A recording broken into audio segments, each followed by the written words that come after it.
In her earnestness, Meg forgot herself entirely, until something in the brown eyes that looked down at her made her remember the little errand she was on. And she led Mr. Brooke into the parlor and took the tea to her mother. Everything had been arranged by the time Laurie returned, with a response from Aunt March. Well, Mother, she's provided the money and a few words for me as well. These repeated what the old lady had often said before, namely that it was absurd for March to go into the army. She had always said so. She had always predicted that no good would come of it, and she hoped that next time her advice would be taken. Mrs. March put the letter in the fire and the money in her purse, and she went on with her preparations, with her lips folded tightly, in a way which Joe would have understood. If she'd been there, Joe indeed was slow to return. All the other errands had been done, and Meg and her mother were busy with some necessary needlework, and Hannah had finished the ironing. With what she called a slap and a bang, and still Joe hadn't appeared. Then at last, Joe, yes, Mommy. It's me. Where on earth have you been? Joe, still wearing her bonnet, said nothing but walked towards her mother, with an expression that betrayed fun and fear, satisfaction and regret. Here, Mommy, $25, so my contribution, torch making Father comfortable and bringing him home. Where did you get it? I hope you haven't done anything rash. No, I didn't beg, borrow, or steal it. I earned it, and I don't think you can blame me. She began to remove her bonnet. I only sold what was my own, Joe. Joe, your hair, your beautiful hair, oh Joe. How could you? You are one beauty. Yes, Amy, just the one. Oh, my dear girl, there was no need for this. She doesn't look like my Joe anymore. Her head so small, but I love her dearly for it. Beth hugged the cropped head tenderly, and Joe assumed an indifferent air, which deceived no one in the slightest. It doesn't affect the fate of the nation, so don't fuss. It will be good for my vanity and for my brains. My head feels deliciously light and cool, and the barber said that I could soon have a curly crop, which will be boyish becoming, and easy to keep in order. Don't think I'll ever have a man again. I'm quite satisfied, so please take the money and let's have supper. I can't believe you've done such a thing. Amy, in truth, would as soon have thought of cutting off her head as her pretty golden hair. I didn't plan to. I didn't know what I could do, except dive into some of the rich stores and help myself, Joe. But then in a Barbara's window, I saw tailies of hair with the prices marked, and it came to me all of a sudden that my hair was the one thing I could make some money from. So I walked in without stopping to think. The barber rather stared at me at first, as if he wasn't used to having girls bounce into a shop to sell their locks. And then he said he didn't care very much for mine. It wasn't the fashionable color, he said. But I told him what I wanted it for, and his wife heard me, and she told him she'd do as much for Jimmy if her hair was worth selling. Who's Jimmy? Their son who's in the army. Didn't you feel dreadful when the first cut came? I took a last look before the Barbara began, and that was that. I never snivel over tiffles. I confess, though, that I felt a little odd when I looked at the dear old hair laid out on the table. The wife saw me and picked out a bit for me to keep. You can have it, more me. To help you remember past glories. Mrs. Marge folded the wavy chestnut wisp of hair and laid it alongside a short gray one in her despot. Something in her face made the girls change the subject and talk as cheerfully as they could about Mr. Brooks' kindness and the prospect of their father's return home. At 10 o'clock, Mrs.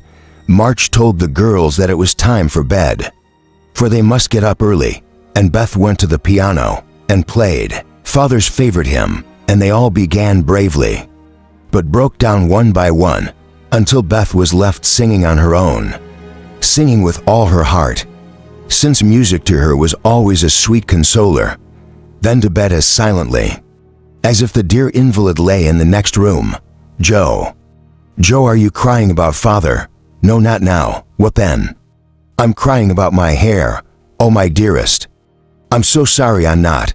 I promise you I'd do it again tomorrow if I could. It's the vain self, indulgent part of me that goes and cries in this silly way. Don't tell anyone I thought you were asleep, you see. So I had a little private moan over my one beauty.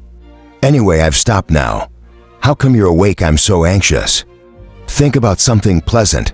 You'll soon drop off. I tried that, but I felt more wide awake than ever. What did you think of faces? Handsome faces, their eyes particularly. What color eyes do you like best? Brown sometimes, that is. But blue eyes are lovely too. Don't tell anyone what I said. Soon. Meg was asleep and dreaming of her castle in the air, and Joe fell asleep too.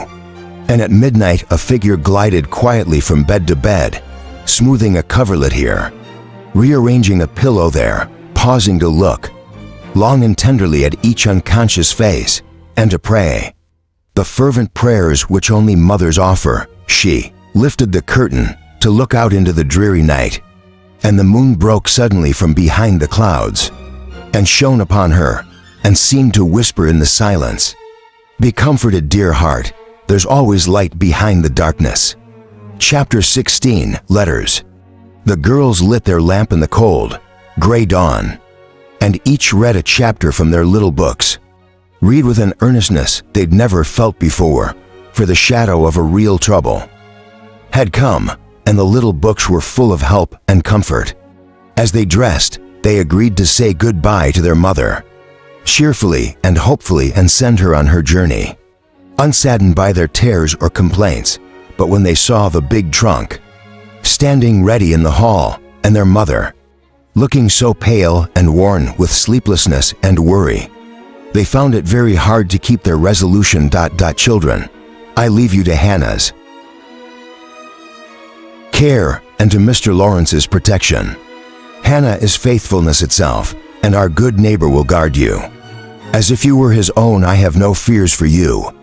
Yet I'm anxious that you should manage this time of trouble in the right way. Don't grieve and fret when I'm gone. Don't think that you can comfort yourselves by being idle and trying to forget. Go on with your work as usual. Work is a blessed comfort. Keep busy, keep hopeful. Meg dear, yes mother, watch over your sisters, be prudent. Joe, yes mother, be patient, don't get despondent or do rash things. Be my brave girl. Beth, yes mother, comfort yourself with your music and be faithful to your little home duties. And Amy, yes mother, be obedient and help as much as you can. The carriage is here. This was the hardest part, but the girls endured it well. No one cried or uttered a lamentation. No one ran from the scene. Laurie and his grandfather were there, and Mr. Brooke looked so strong and sensible and kind that he won the title of Mr. Greatheart, servant and protector en route to the celestial city. Mr. Brooke, this is very good of you. Oh, nonsense. Everyone is so kind to us. I don't see how they can help it. Meg. Joe. Beth. Amy. Goodbye, my darlings. Goodbye, bye, and goodbye to you, Mr. Lawrence. And to Laurie, goodbye. Goodbye, Mrs. March. God bless and keep us all comfortable. Yes, thank you. I feel it's as if there's been an earthquake. Half the house is gone, that's what it seems like. Look at this. Look at this, a pile of clothes that mother's mended. She must have done it all last night. Oh dear, we're not to cry. We're not to grieve and fret. You're right, Amy. We're not, and we won't. They grieved, they fretted. Hannah wisely allowed them to relieve their feelings, and when the shower showed signs of clearing up, she came in with a coffee pot. Coffee was a treat, and Hannah showed great tact in making it that morning. No one could resist the fragrant invitation that issued from the coffee pot spout, and Hannah took care also to remind the girls of what their mother had told them, to keep busy and keep hopeful. I'll go to Aunt March as usual. Won't she lecture though? I'll go to the King's, though I'd much rather attend to matters here. No need, Beth, and I can keep house perfectly well. Hannah will tell us what to do. They'll have everything nice when you come home. Anxiety, I think, is a very interesting condition. Oh, Amy, dearest Amy, when Meg and Joe left the house, they looked sorrowfully back at the window, where their mother's face would have always been. Best face was there in her mother's place. She'd remembered the little household ceremony. That's so like my bath goodbye bath. Joe took off her hat and waved it, and goodbye to you, Meg. I hope the Kings won't play up today. I hope so too. Your hair, by the way. Yes, it looks very becoming very boyish, thank you. That's my only comfort, but there was comfort soon. In the daily bulletin sent by Mr. Brooke, which Meg read out to her sisters, a duty she insisted on as head of the family, the dispatches grew more and more cheering. As the weeks went by and confirmed that the girl's father, though he'd been dangerously ill, had begun to make progress. As soon as he was in the care of the best and tenderest of nurses, in response, plump envelopes were carefully poked into the letterbox by one or other of the sisters, who felt rather important. As a result of this Washington correspondence, my dearest mother, how happy your last letter made us, and how very kind Mr. Brooke is. The girls are all as good as gold. Mr. Lawrence watches over us like a motherly old hen. As Joe says, and Lori is very kind and neighborly.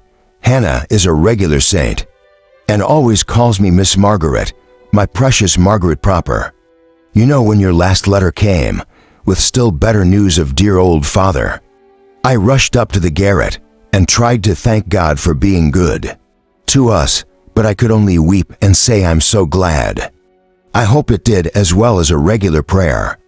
Meg is motherish, the children are archangels, and I'm Joe as usual. Lori and I came near to having a quarrel, and I felt bad. And I resolved not to let the sun set on my anger.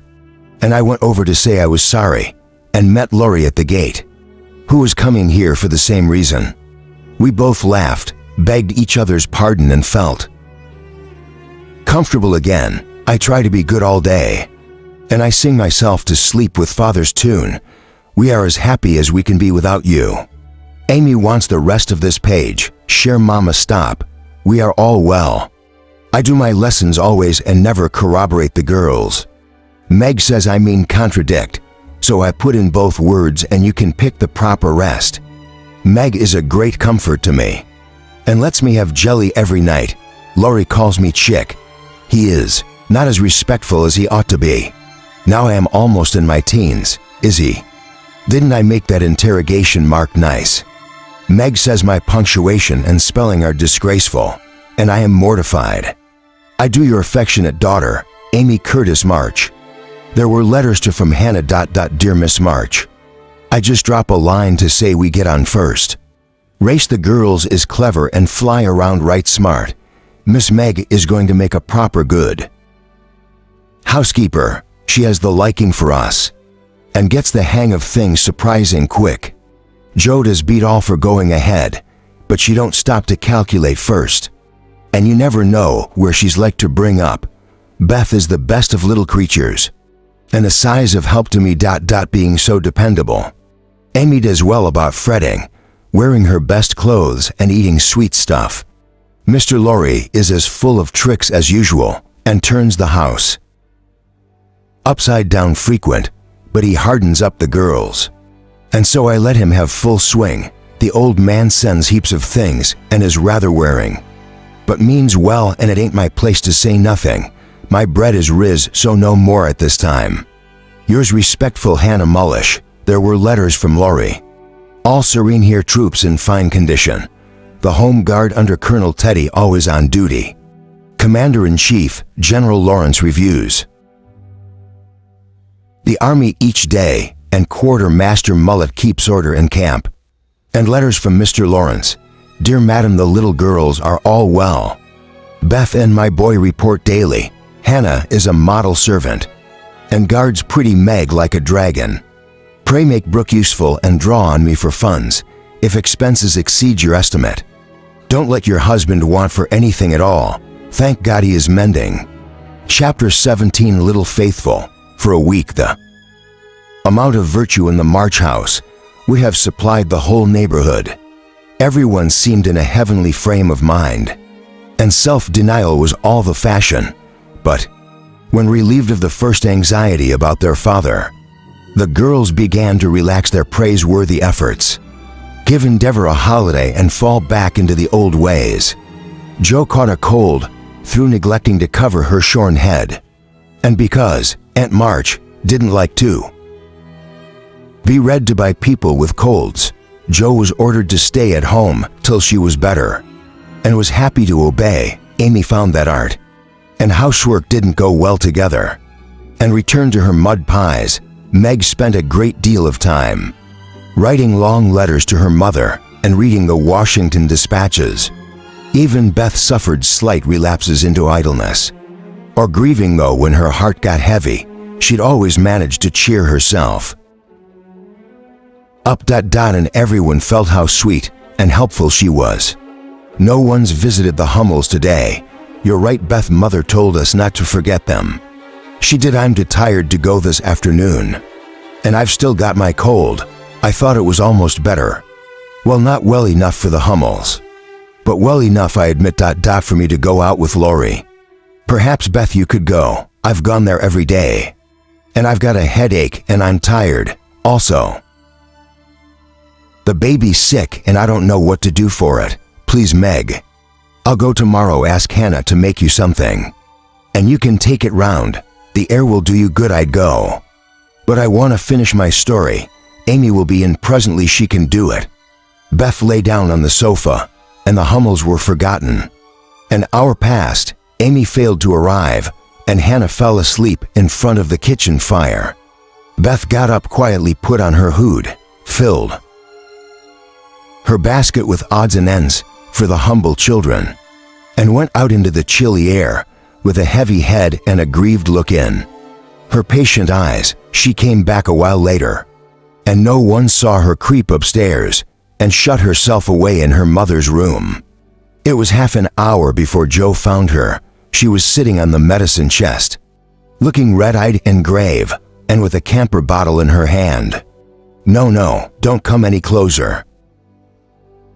Christopher Columbus, what's the matter? Have you had scarlet fever? You have, haven't you? Years ago at the same time as Meg. Oh, Jo, the baby's dead. It died in my lap before Mrs. Hummel got home. You poor dear, how dreadful. I ought to have gone, not you. It wasn't dreadful, Jo, but it was very sad. The baby seemed to sleep, and all of a sudden it gave a little cry and trembled, and then it lay very still, and I knew it was dead. What did you do? I just sat and held it until Mrs. Hummel came with the doctor, and he looked at the baby and he looked at the children. Scarlet fever, he said. You ought to have called me before.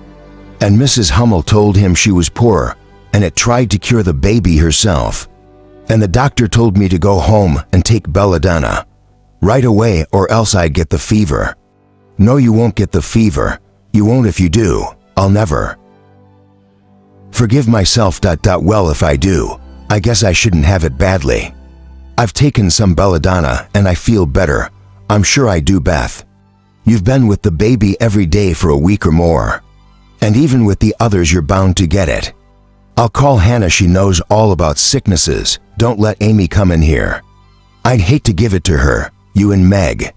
Can you have it over again? I don't think so, but if I do, it'll serve me right for being a selfish pig and staying at home to write my rubbish and letting you go to the Hummels. Jo wished that her mother was at home. Washington seemed an immensely long way off, but Hannah, who was wide awake in a minute to control it once, and assured Jo that there was no need to worry. Everyone gets scarlet fever, she said, and nobody dies provided it's treated right. Amy had returned home, and she was told to wait downstairs, and Hannah, Jo, and Meg went into Mrs. March's room. Now, I'll tell you what we'll do. We'll get Dr. Bangs to have a look at you, Beth.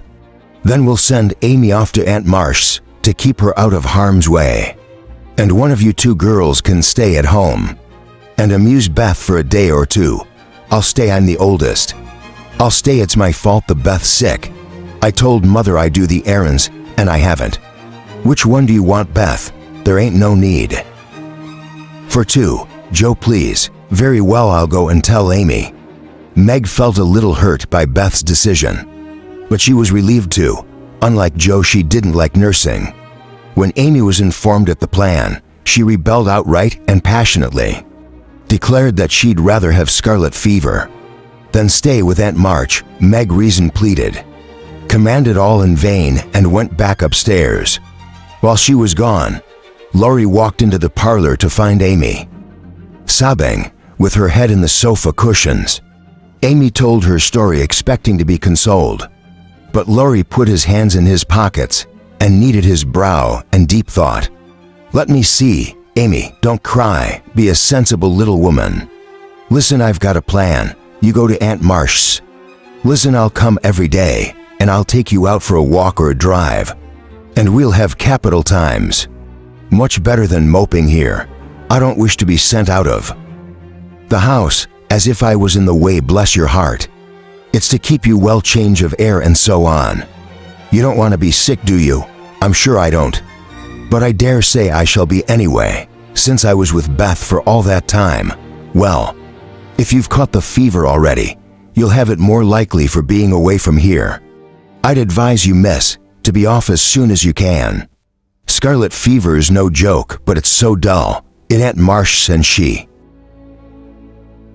gets so crossed, it won't be dull, because I'll be popping in to tell you how Beth is, and to take you out gallivanting. And as for the old lady, she likes me, and I'll be as sweet with her as I can, so that whatever we do, she won't peck at us.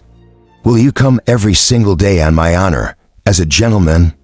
And you'll bring me back the minute best. Well, again, the identical minute.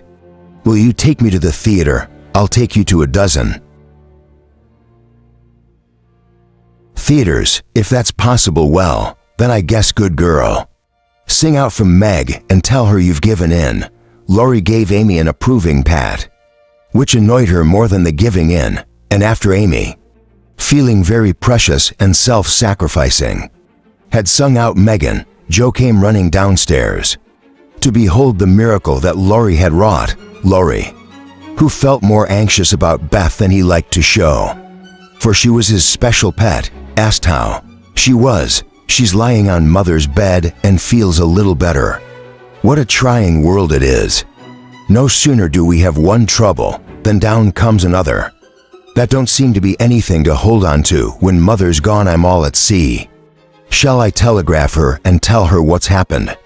If Beth's really ill, I feel Mother should know, but Hannah says she shouldn't, because Mother can't leave Father, and it will only make both of them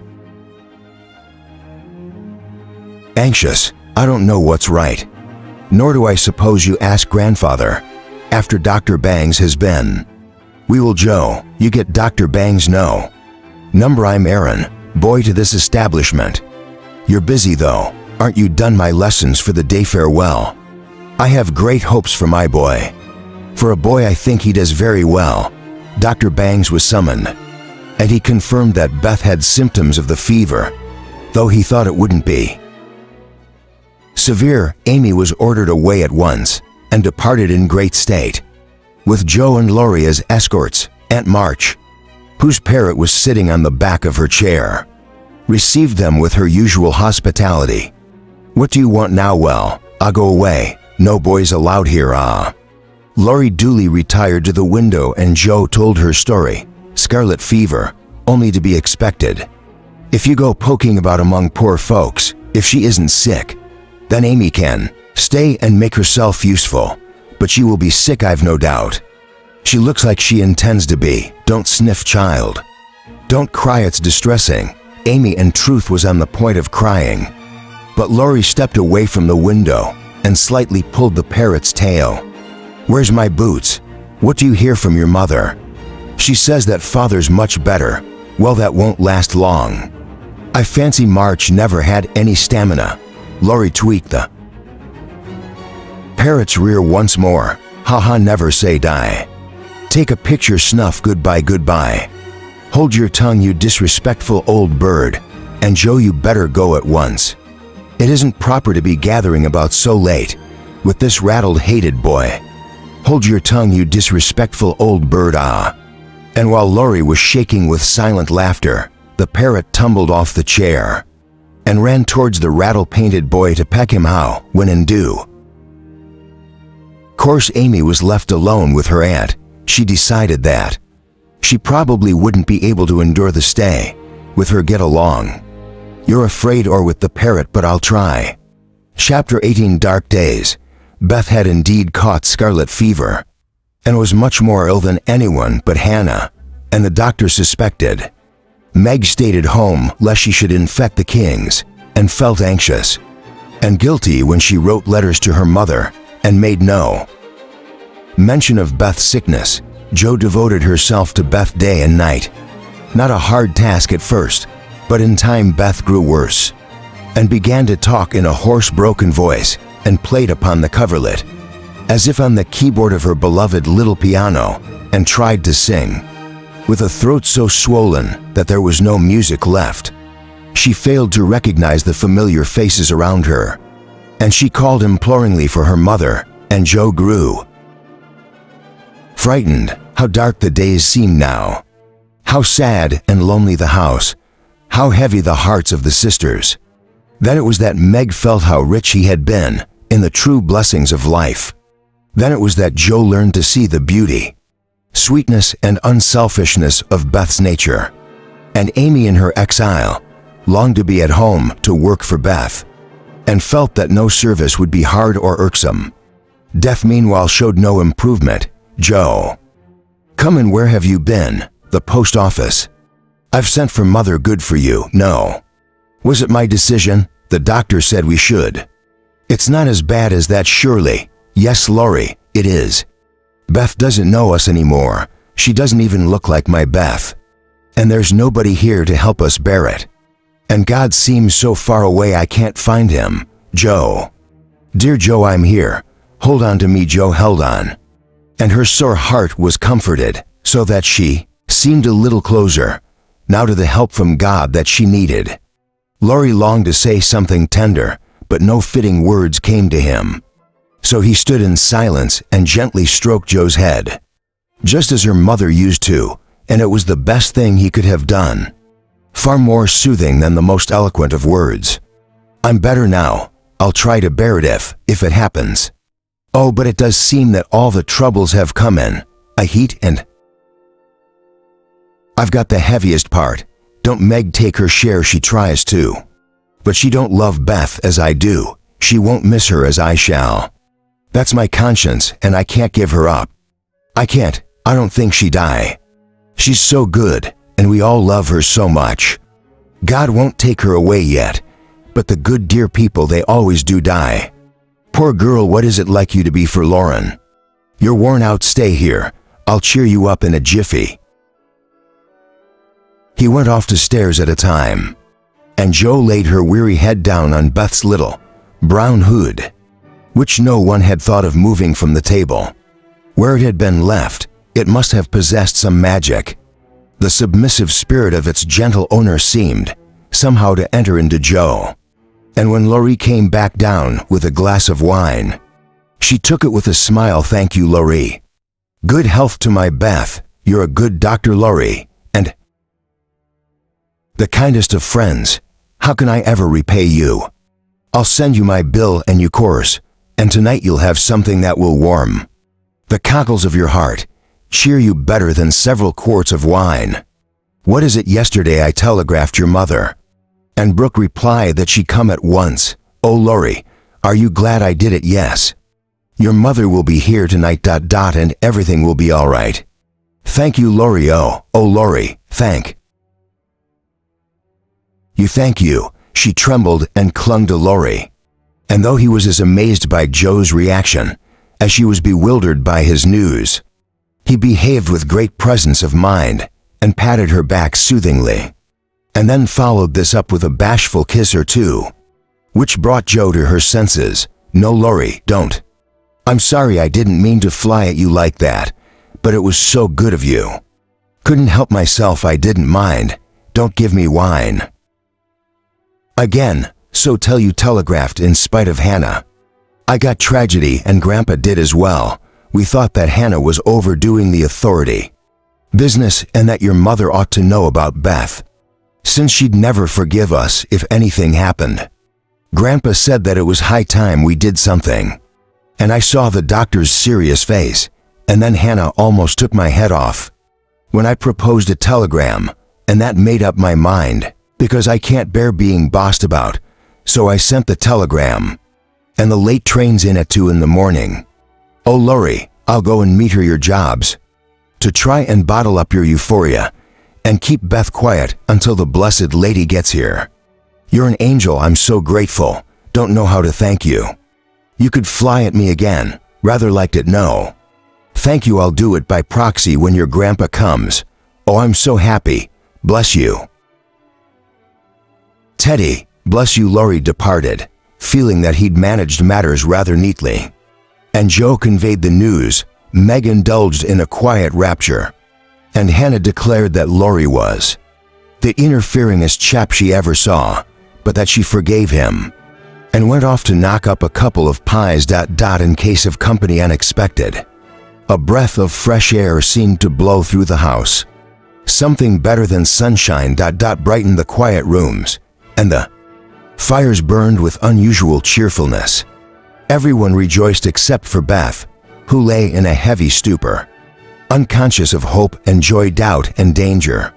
It was a piteous sight, the one's rosy face so changed, so vacant, the one's busy hands so weak and wasted, the one's pretty well kept hair scattered rough and tangled on the pillow. Water. Yes, my dear, here you are.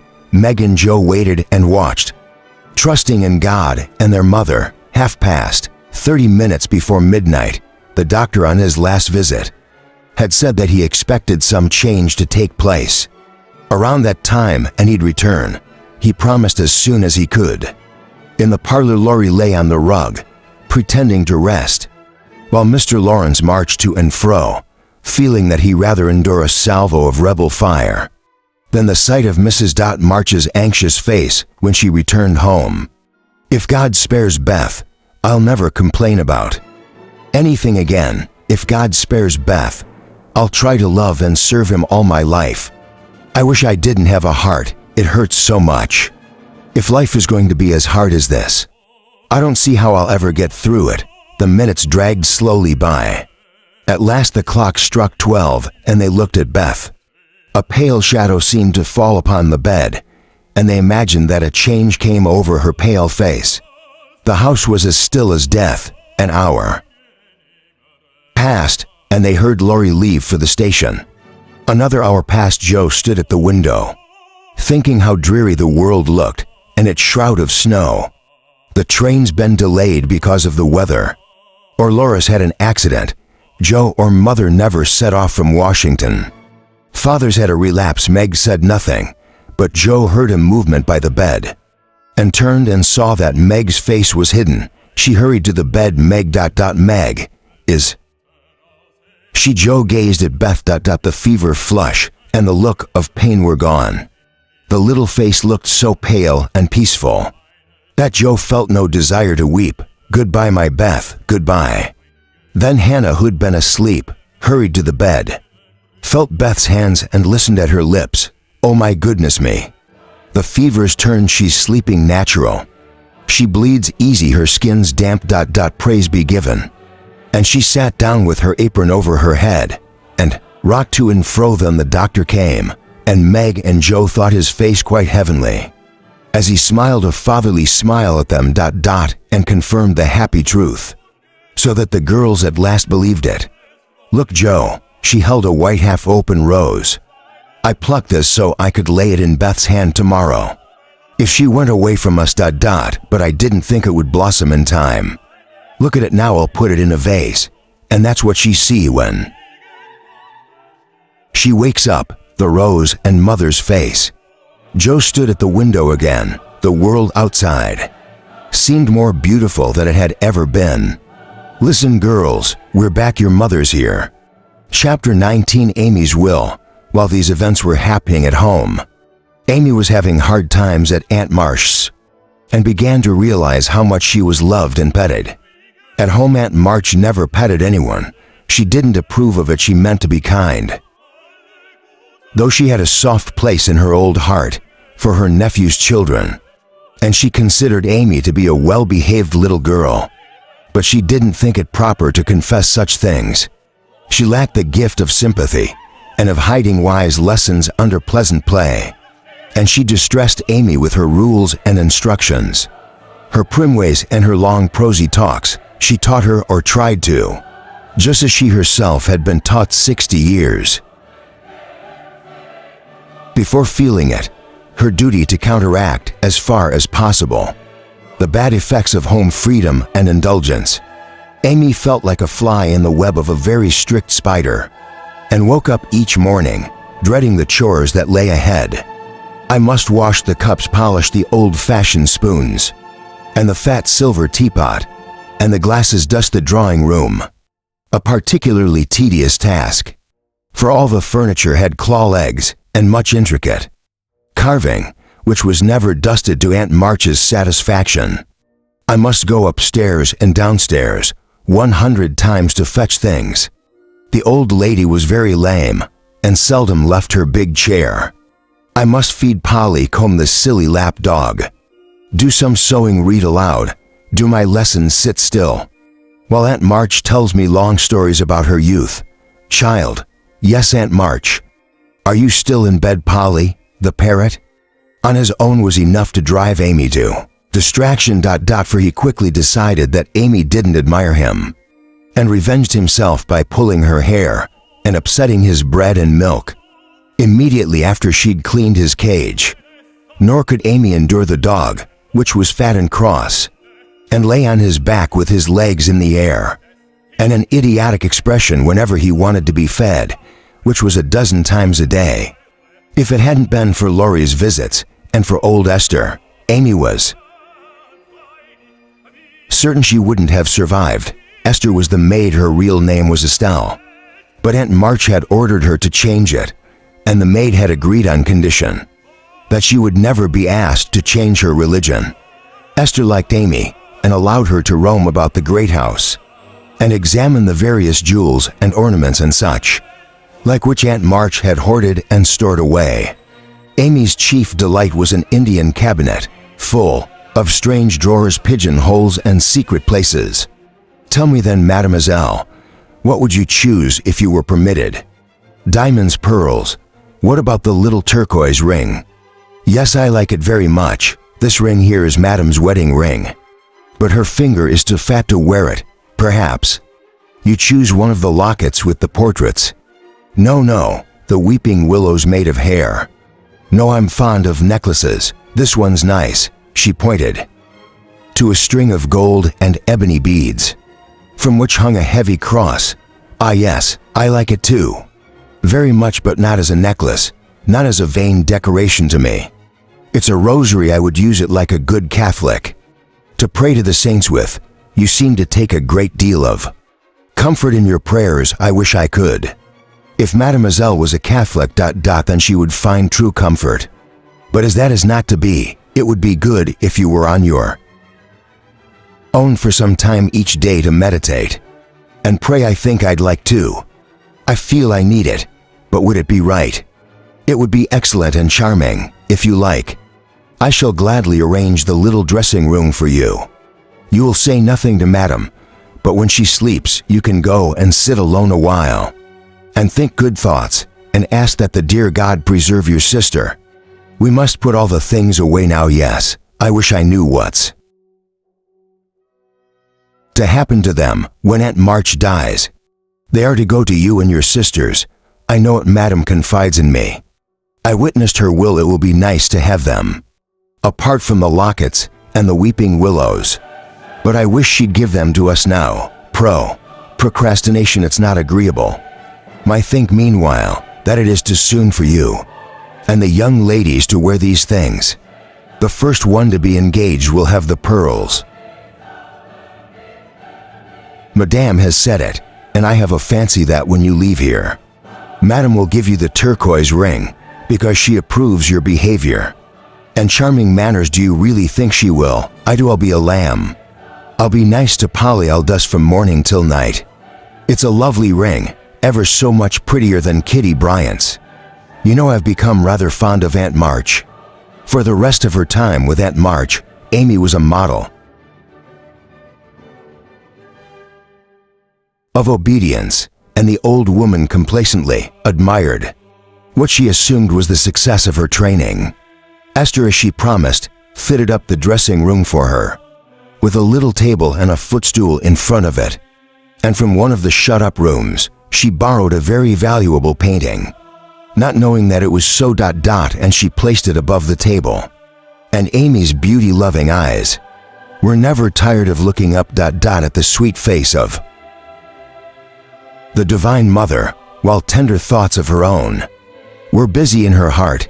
On the table she laid her little Testament and hymn book, and a vase that was always full of the best flowers that Laurie brought her, and every day she sat alone and thought good thoughts, and prayed that her sister be preserved. In her first effort at being very, very good, she decided to make a will. Sit down, Laurie, as you wish. I want to consult with you about a very serious matter. Ain't we fine? Get along, you fright. Oh, that bird. Hold your tongue, kiss me, dearie. Ha ha, that bird is the bane of my life. Now, I'd like you to read this, please, and tell me if it's legal and right. It's so that if I should fall ill and die, my possessions can go to the right persons. I see Aunt March has a will. I should hope she has, to be truthful. I don't much like the idea of giving up my possessions. But life is uncertain, is it not? Yes, and I wouldn't want any ill feeling over my tomb. No, indeed. My last will and testament. If there are any errors of spelling, you might correct them very well. I, Amy Curtis March, being in my sane mind, do give and bequeath all my earthly property, these to wit, namely to my father, my $100 to do what he likes with, to my mother all my clothes. With much love to my dear sister Meg, I give my turquoise ring if I get it. To Joe I leave my bronze inkstand without its cover. She lost it to Beth ... If she lives after me, I give my dolls. And my regret that I ever made fun of old Joanna. To my friend and neighbor, Theodore Lawrence, known colloquially as Laurie, I leave my clay model of a horse, even though he said it didn't have a neck. Also in return for his great kindness to me in my hours of affliction ... Any one of my artistic works that he likes. Notre Dame is the best. Mr. Lawrence was a beneficiary, so was Hannah and Amy's favorite playmate, Kitty Bryant. Amy concluded the document with the hope that all would be satisfied, and that no one would blame the dead. She forgave everybody, and trusted that they would all meet when the trump sounded amen to this will and testament. I set my hand and seal on this 20th day of November, Any Domino 1861. You know Beth hasn't made a will. A day or two ago she said to Joe she was very sorry that she had so very little to give. What she had she'd give to you and Meg. And Joe and Grandpa would get her best love, and the rest of us would have locks of her hair. Oh, Amy's face was full of trouble. Laurie, yes, don't people sometimes put sort of postscripts to their wills? They do, cottage sales. They're called. That's what I want. A codicil to say that I want all my curls cut off and given to my friends. I forgot to put that in, but I want it done even though it will spoil my looks. Laurie, is there any real danger about Beth? I'm afraid there is, but we must hope for the best. Don't cry. When Laurie had gone, Amy went to her little chapel and, sitting in the twilight, prayed for Beth with streaming tears and an aching heart. A million turquoise rings, she felt, would fail to console her for the loss of her general sister. Chapter 20 Confidential. Beth, my dearest, it happened. Meg's tenderest hope was realized. As Beth woke up from her long, healing sleep, her eyes fell upon the little rose that Meg had picked, and upon her mother's face, too weak to wonder at anything or to speak. Beth only smiled and nestled close into the loving arms around her. And when Beth had fallen asleep again, her mother, stayed by the bedside, refusing to unclasp the thin hand which clung to hers. Hannah had created an astonishing breakfast for the traveler, finding it impossible to vent her excitement in any other way, and Meg and Joe waited upon Mrs. March and fed her like beautiful young storks. Father is better, truly not recovered, but much, much better than he was. Mr. Brooke has promised to stay and nurse him. Oh, what a kind man he is, Meg. Is he? Not yes, Joe. We must telegraph him to thank him. And tell him of your safe arrival. Marmee agreed. Meg agreed. Laurie returned to Aunt March's house and informed Amy of her mother's arrival. He described the night's events, described them indeed most movingly, with the result that Aunt March, against her own principles, produced a sniff and never once said, "I told you so," as for Amy, when is tempted to suppose that her good thoughts in the little chapel were beginning to bear fruit. She kept her composure, restrained her impatience to see her mother, and when the old lady heartily agreed with Laurie that she was indeed a capital little woman, she never thought at all of the turquoise ring. Even Polly was impressed, and blessed Amy's buttons in his most affable tone. When Mrs. March arrived later that day, there was joy unconfined, of course, and tales of trials and tribulations, and consolation in the shape of approving smiles and fond caresses. And Amy took her mother into the little chapel and explained its purpose. "Do you mind, Mother?" "No, on the contrary, dear. I like it very much. It's an excellent plan. To have a quiet place we can go to when things vex or grieve us. There are a good many hard times in life, but we can always bear them if we ask for help in the right way." "Yes, Mother, and when I'm back home, I mean to have a corner in the big closet, and I'll put my books there, and I've copied the picture, so that'll be in the corner also. I've not done the woman's face very well. She's too beautiful for me to manage it. The baby's better though, and I love him very much." When Amy pointed to the Christ child, Mrs. March noticed the turquoise ring on her daughter's finger and looked at Amy and smiled. "Yes, I wanted to speak to you about this, Mother, but I forgot. Aunt gave it to me today and kissed me and said I was a credit to her and she'd like to keep me. Do you mind me wearing it? It's very pretty, yes, but I think you're rather too young for it. I wouldn't wear it just because it's pretty. I'm trying not to be vain. I'd want to wear it like the girl in the story wore her bracelet, to remind me of something."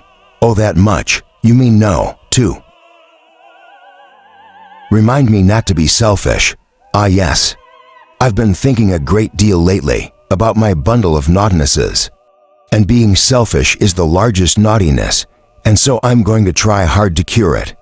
Beth isn't selfish, and that's why everyone loves her, and feels so bad at the thought of losing her. Amy, dearest, people wouldn't feel half so bad about me if I was sick, but I'd like to be loved and to be missed, so I'm going to try to be like Beth as much as I can.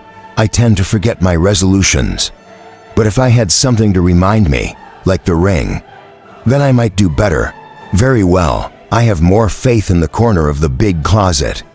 But wear your ring, dear, and do your best." Mrs. March, after promising Amy that she'd soon be home again, came back to her place at Beth's bedside that evening, while Meg was downstairs writing a letter to her father. "Mother, what is it?" "Dear, I want to tell you something." "Is it about Meg? That was a good guess. Yes, it's about Meg. It isn't a big something, but it fidgets me. I'll tell me about it. Speak quietly though, so you don't wake Beth. That Muffet hasn't been here." "I hope no. He hasn't. If he had, I'd have shut the door in his face. Last summer Meg left a pair of gloves at the Lawrences, and only one glove was returned. We forgot all about it, and then Laurie told me that Mr. Brooke had it, and that Mr. Brooke had admitted to Laurie that he liked Meg, but he didn't dare to tell her so. Because she was so young and he was so poor. Do you think that Meg cares for him? Mercy me, I don't know about such romantic rubbish. In novels, The girls show it by blushing and fainting away, growing thin and acting like fools. Now Meg don't do anything of the sort. She eats and drinks and sleeps like a sensible creature, looks me straight in the face when the fellow comes up in conversation, so you don't think that she is interested in John. Oh, you call him John, do you? Your father and we got into the habit. He doesn't mind, I'm sure he doesn't. So he's been nice to Paul, and he's been truckling to you, wheedling you into liking him. And now you'll take his side. You won't send him away. You'll let Meg marry him if she wants to. It's not right, my dear, don't get angry. John went with me to Washington at Mr. Lawrence's request, and he was so devoted to poor father that we couldn't help getting fond of him. He was perfectly open and honorable about Meg. He simply wanted our permission to love her, and work for her and make her love him if he could.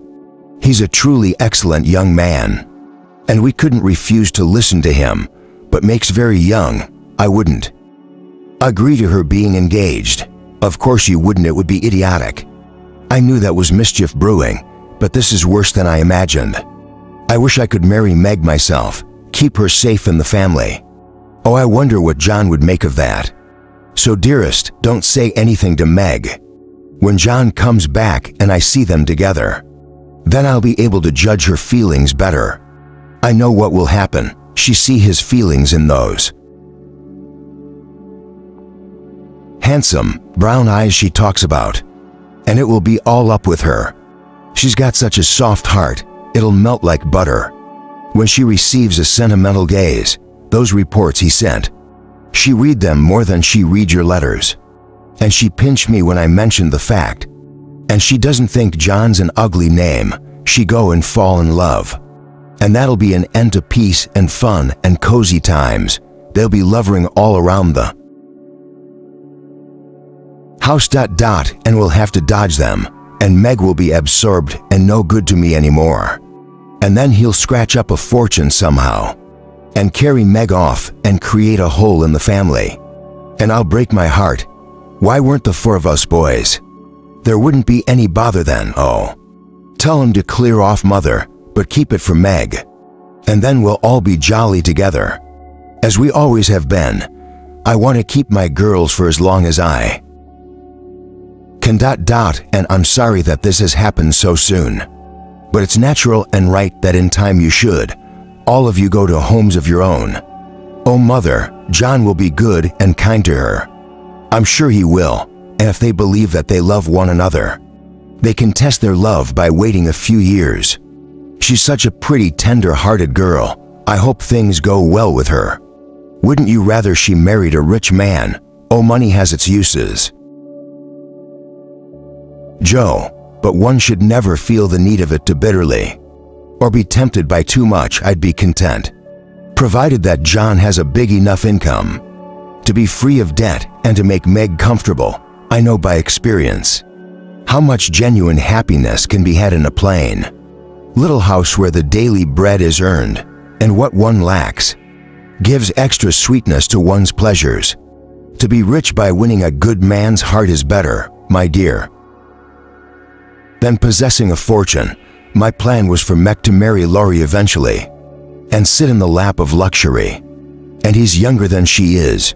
You know that don't matter. He's old for his age and he's tall. He's rich, he's generous, he loves us all. And he can be quite grown up in his manners when he likes, and no one could depend on him just now. He's as wavering as a weather vane. Don't make plans, Joe. Let time decide, and the prompting of hearts. We can't meddle in such matters. We shouldn't allow romantic rubbish, as you call it, to get into our heads. It might spoil our friendship. I'll make sure we don't, mother. But I hate to see things getting all crisscross and snarled up when a pull here and a snip there would straighten them out. We should wear flat irons on our heads to stop us from growing up. But buds will be roses and kittens will be cats, more as the pity ... As she finished speaking, Meg crept into the room with the letter she just finished writing. What's all this about flat irons and cats? Only one of my stupid speeches. I'm going to bed, Mrs. March read the letter. Quite right and beautifully written. Please add that I send my love to John. Meg smiled and looked at her with her innocent eyes. Yes, Meg dear, we call him John. He's been like a son to us, and we are very fond of him. I'm glad you are. He's so lonely. Good night, Mother. It's so good, so comforting to have you back.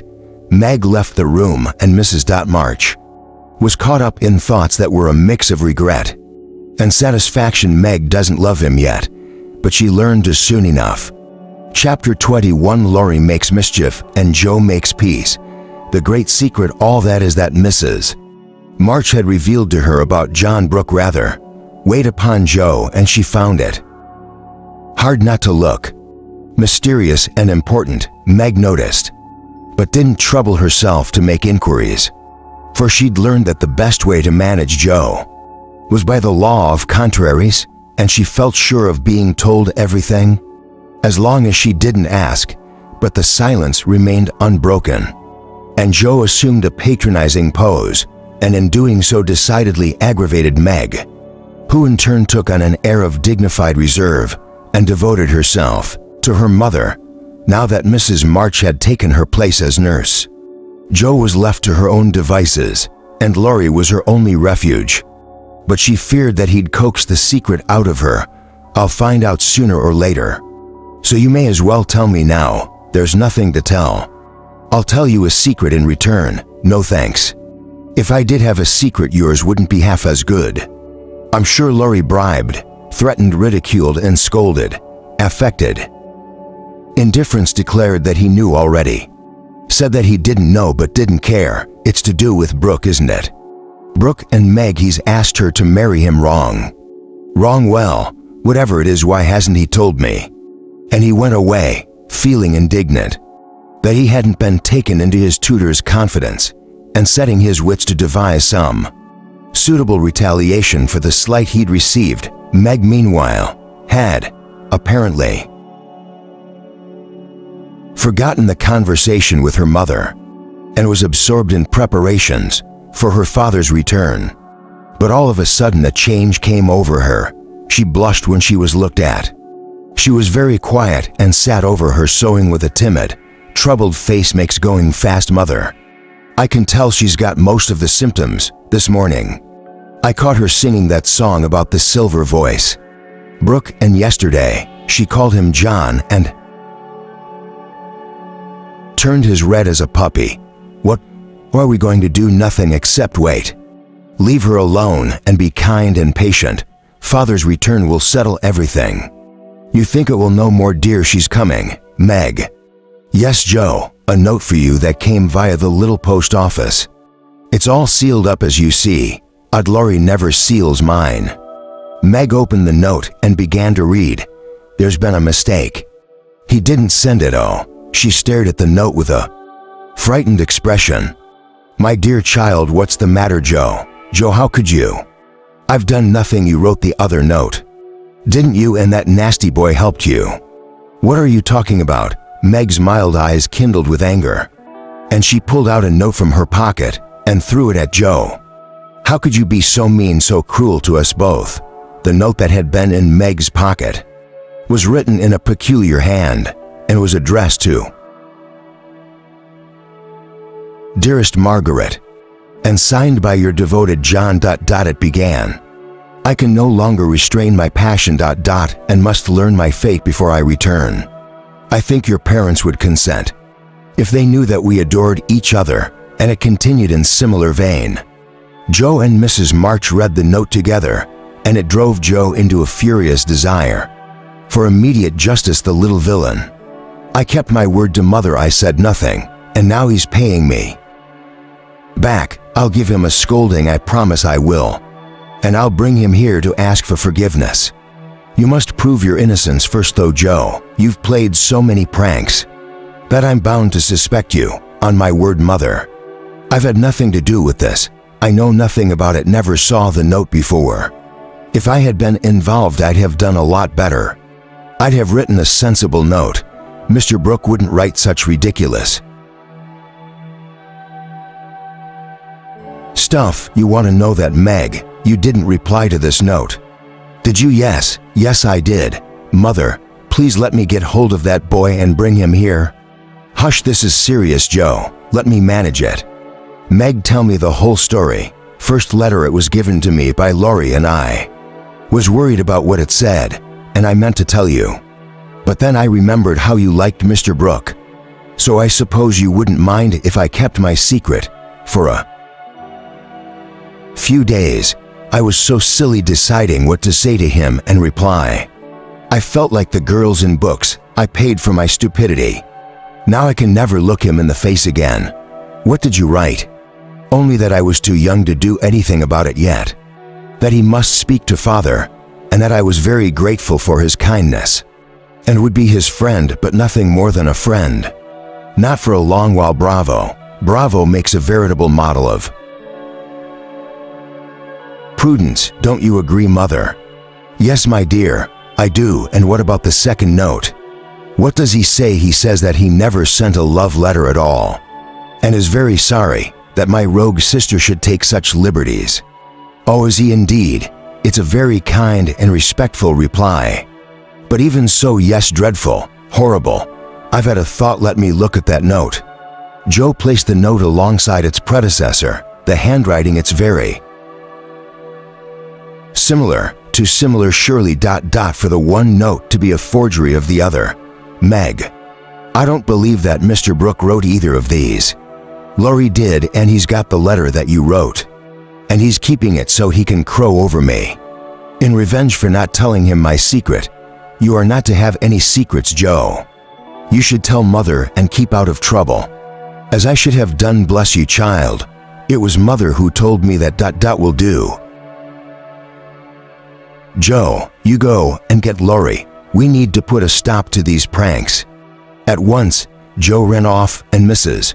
March had a quiet and comforting word with Meg, gently informing her of Mr. Brooke's feelings, and asking what her own feelings were for Mr. Brooke.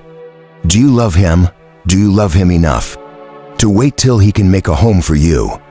Or will you, for the present, keep yourself quite free? I've been so scared and worried, Mother, that I don't want to have anything to do with lovers for a long while, perhaps forever. If John doesn't know anything about this nonsense, don't tell him, will you? And make Joe and Lori hold their tongues. I don't like being deceived and shamed and made a fool of. Meg's gentle temper had been roused, and her pride had been hurt, and Mrs. March did her best to soothe her with promises of enforced silence and great discretion. Then Lori's step was heard in the hall. Meg fled into the study, and Mrs. March received the culprit alone, while Joe marched up and down the hall like a sentinel, fearing that the prisoner might bolt. When she and Meg were called in, Lori was standing by Mrs. March with such a penitent face that Joe forgave him on the spot. I thought it unwise to betray the fact. I'm out and out sorry, Meg. Truly I am, but I assure you, Brooke knows nothing, and I'll never tell him to my dying day. Wild horses, Sean. Drag it out of me. I'll tell no one. No one. So I hope you'll forgive me, Meg, will you? I'll try. But it was a very ungentlemanly thing to do. I didn't think you could be so sly and malicious. What I did was altogether abominable, and I don't deserve to be spoken to for a month or more. Perhaps there's some other punishment I ought to receive. I leave that to you, but you will forgive me, won't you? Yes, Lori, I'll forgive you. Throughout Lori's apology and self-abasement, Joe had stood aloof and had tried to harden her heart against Lori, but she only succeeded in priming up her face into an expression of entire disapprobation. Lori looked at her once or twice, felt injured, and turned his back on her. And when Meg and Mrs. March were done with him, he made a low bow to Joe and walked off without a word. Joe immediately wished that she'd been more forgiving, and after her sister and mother had gone upstairs, she felt lonely, armed with a book to return to Mr. Lawrence. She walked over to the big house, learned from the housemaid that there'd been a big scene between Lori and his grandfather, and went up to Lori's little study Laurie. Laurie, it's me. Stop that or I'll come out and make you stop. I said, yes, Laurie, may I come and thank you? You're very cross, and I was very cross, but now as a supplement on my knees. I beg you to forgive me, and I won't go away till you do. It's all right, Joe. Stop being a goose and get up. Thank you, I will. I understand that. You've quarreled with your grandfather. He got hold of me and shook me. That's nothing. I often shake you and you don't mind. But you're a girl and it's done and fun. Why did he shake you? Because I wouldn't tell him. What your mother wanted me for. I promised I wouldn't tell anyone. And I wasn't going to break my word. Couldn't you have given him some sort of answer? To satisfy him, no. He insisted on the truth. The whole truth and nothing but the truth. If I could, I'd have told him what I'd done. Without bringing Megan to it, but I couldn't, so I held my tongue. Your grandfather's upset. The maid said he's sorry. So why don't you go down and make peace with him? Come on, I'll help you. No, I was sorry about Meg. And I apologized like a man. But I'll be hanged if I'm to say sorry. To grandfather, I kept the promise I made. I wasn't in the wrong. He doesn't know that. He ought to trust me. He shouldn't act as if I was a baby. He got to learn that I can take care of myself, don't need anyone's apron strings. Oh, what a couple of pepper pots you are. How do you suppose it's going to be settled? Well, he ought to ask for my forgiveness. Ha, Vince, he won't do that. I won't leave this room till he does. Laurie, be sensible. Let it pass. You can't stay here. So what's the point of being melodramatic? I'll slip away, then take a journey somewhere. And when Grandpa misses me, he'll have a change of mind. Yes, but it wouldn't be right to make him worried. Don't preach. I've decided I go to Washington and see Brooke, and I'll enjoy myself for a change. What fun you'll have. I wish I could go as well. Why can't you come on? I'll stir up old Brooke and you can visit your father. Surprise him, it'll be glorious. Let's do it, Joe. We'll leave a letter saying we're all right. And we'll trot off straight away. I've got money enough, it will do you good. And there'll be no harm in it, because you're seeing your father. For a moment Joe looked as if she'd agree. She longed for change, jollity, and freedom. Her eyes turned wistfully towards the window. But when her gaze fell upon the old house, she shook her head with sorrowful decision. I would run away if I was a boy, and I'd have a capital time, but as I'm a miserable girl, I must be proper and stay at home. Don't tempt me, Laurie. It's a crazy plan, I know. That's the fun of it. Enough. Don't want to hear you. I came here to moralize, not to be tempted. I'm disappointed. Meg, of course, would wet blanket such an idea. But I thought you had more spirit. Bad boy, be quiet. Reflect upon your sins, don't make me add to mine. If I get your grandpa to apologize for shaking you, will you give up the idea of running away? Yes, but you won't, muttering to herself. Bet if she could manage the young one, she could deal with the old one too. Joe left Laurie bent over a railroad map with his head propped up on both hands. She went downstairs to the library. It's only me, sir. I've come to return a book. Want another? Yes, please. I like Old Sam so well I think I'll try volume 2. Joe hoped to propitiate Laurie's grandfather by accepting a second dose of Boswell's Johnson. As Mr. Lawrence had recommended that lively work, Mr. Lawrence rolled the steps toward the appropriate set of shelves, and Joe climbed up, took her seat at the top, and affected to be searching for Boswell, when in truth she was wondering how best to introduce the dangerous reason for her visit. Well then, oh, forgive me, shall I? No, I'll pick it up. Please continue. Well then, what's that boy been about him? Don't try to shield him. I know from the way he's behaving that he's up to no good. He did something wrong, but we forgave him, and we've all, Laurie included, promised not to say a word to anyone. That won't do. He can't shelter himself behind a promise made with you. Soft-hearted girls, he must confess, ask for pardon, and be punished. Tell me I refuse to be kept in the dark. Mr. Lawrence looked so alarming and spoke so severely that Jo would have gladly fled the room if she could. But she was perched aloft, and he was stood below. A lion in her path, I can't tell you, sir. Mother said I mustn't, Laurie's confessed to us, and we've pardoned him. And we don't keep silence to shield him, but to protect someone else. And it will cause more trouble if you interfere, so please don't. It was partly my fault, but it's all right now, so let's forget it. And talk about the journal of a tour to the Hebrides. Hang the tour to the Hebrides. Come down and give me your word that this harum-scarum, boy of mine, hasn't done anything ungrateful or impertinent. It was a prank, sir. That's what it was. It caused some distress. But he didn't mean to, I promise him. Then I'll forgive him. He's a stubborn fellow. You know, hard to manage. So am I. But a kind word does the trick with me when all the king's horses and all the king's men are just no use. You think I'm not kind to him? Oh heavens, no, sir. You're rather too kind sometimes. But you can be just a trifle hasty when he tries your patience, don't you agree? Do I agree? Yes, I do. You're right. I love the boy, but he tries my patience beyond enduring. And if he and I go on this way, I don't know how it will end. I'll tell you, he'll run away. Jo immediately regretted her words. They were meant as a simple warning, but they struck Mr. Lawrence sharply. He glanced at the picture which hung over the table. A picture of a handsome man, Laurie's father, who'd run away in his youth and had married against Mr. Lawrence's will. He won't do it, though. I'm sure not, unless he's very much worried. He just threatens to sometimes, when he gets tired of studying. I'd like to run away, especially now my hair's been cut.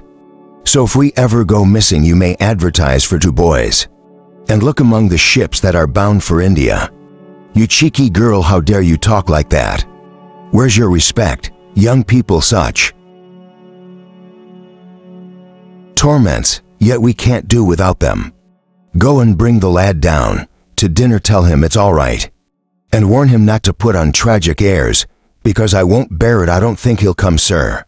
He feels badly because you don't believe him. And the shaking hurt his feelings. I'm sorry for that. And I ought to thank him for not shaking me. I suppose what the dickens does the fellow expect? If I were you, sir, I'd write him an apology. He says he won't come down until he has won. A formal apology will make him see how foolish he is, and make him quite amiable. Try it this way is better than talking, and he likes a bit of fun. You're a sly puss, and you and Beth. You know how to manage me. Give me a piece of paper. And let's have this nonsense done with. The note was written in terms which one gentleman would use to another after offering some deep insult. Jo dropped a kiss on top of Mr. Lawrence's head and ran upstairs. Dolores' room, found the door locked once more, slipped the apology underneath, and advised the occupant through the keyhole to be submissive, decorous, and a few other agreeable impossibilities. She left the note to do its work and was descending the stairs when the young man came sliding past her, down the banisters, and waited for her at the bottom, displaying his most virtuous countenance. What a good fellow you are, Jo. Did you get blown up? No, he was pretty tame on the whole. I tell you, I've been through it today. Even you cast me off over there. I felt ready to go to the devil. Don't talk like that. Turn over a new leaf, Laurie, my son. Begin again. I keep on turning over new leaves, and I keep on spoiling them, like I used to spoil my copy books. I make so many beginnings, there will never be an end. Go and eat your dinner. You'll feel better then. Men are always so difficult when they're hungry. And there it was supposed the matter ended.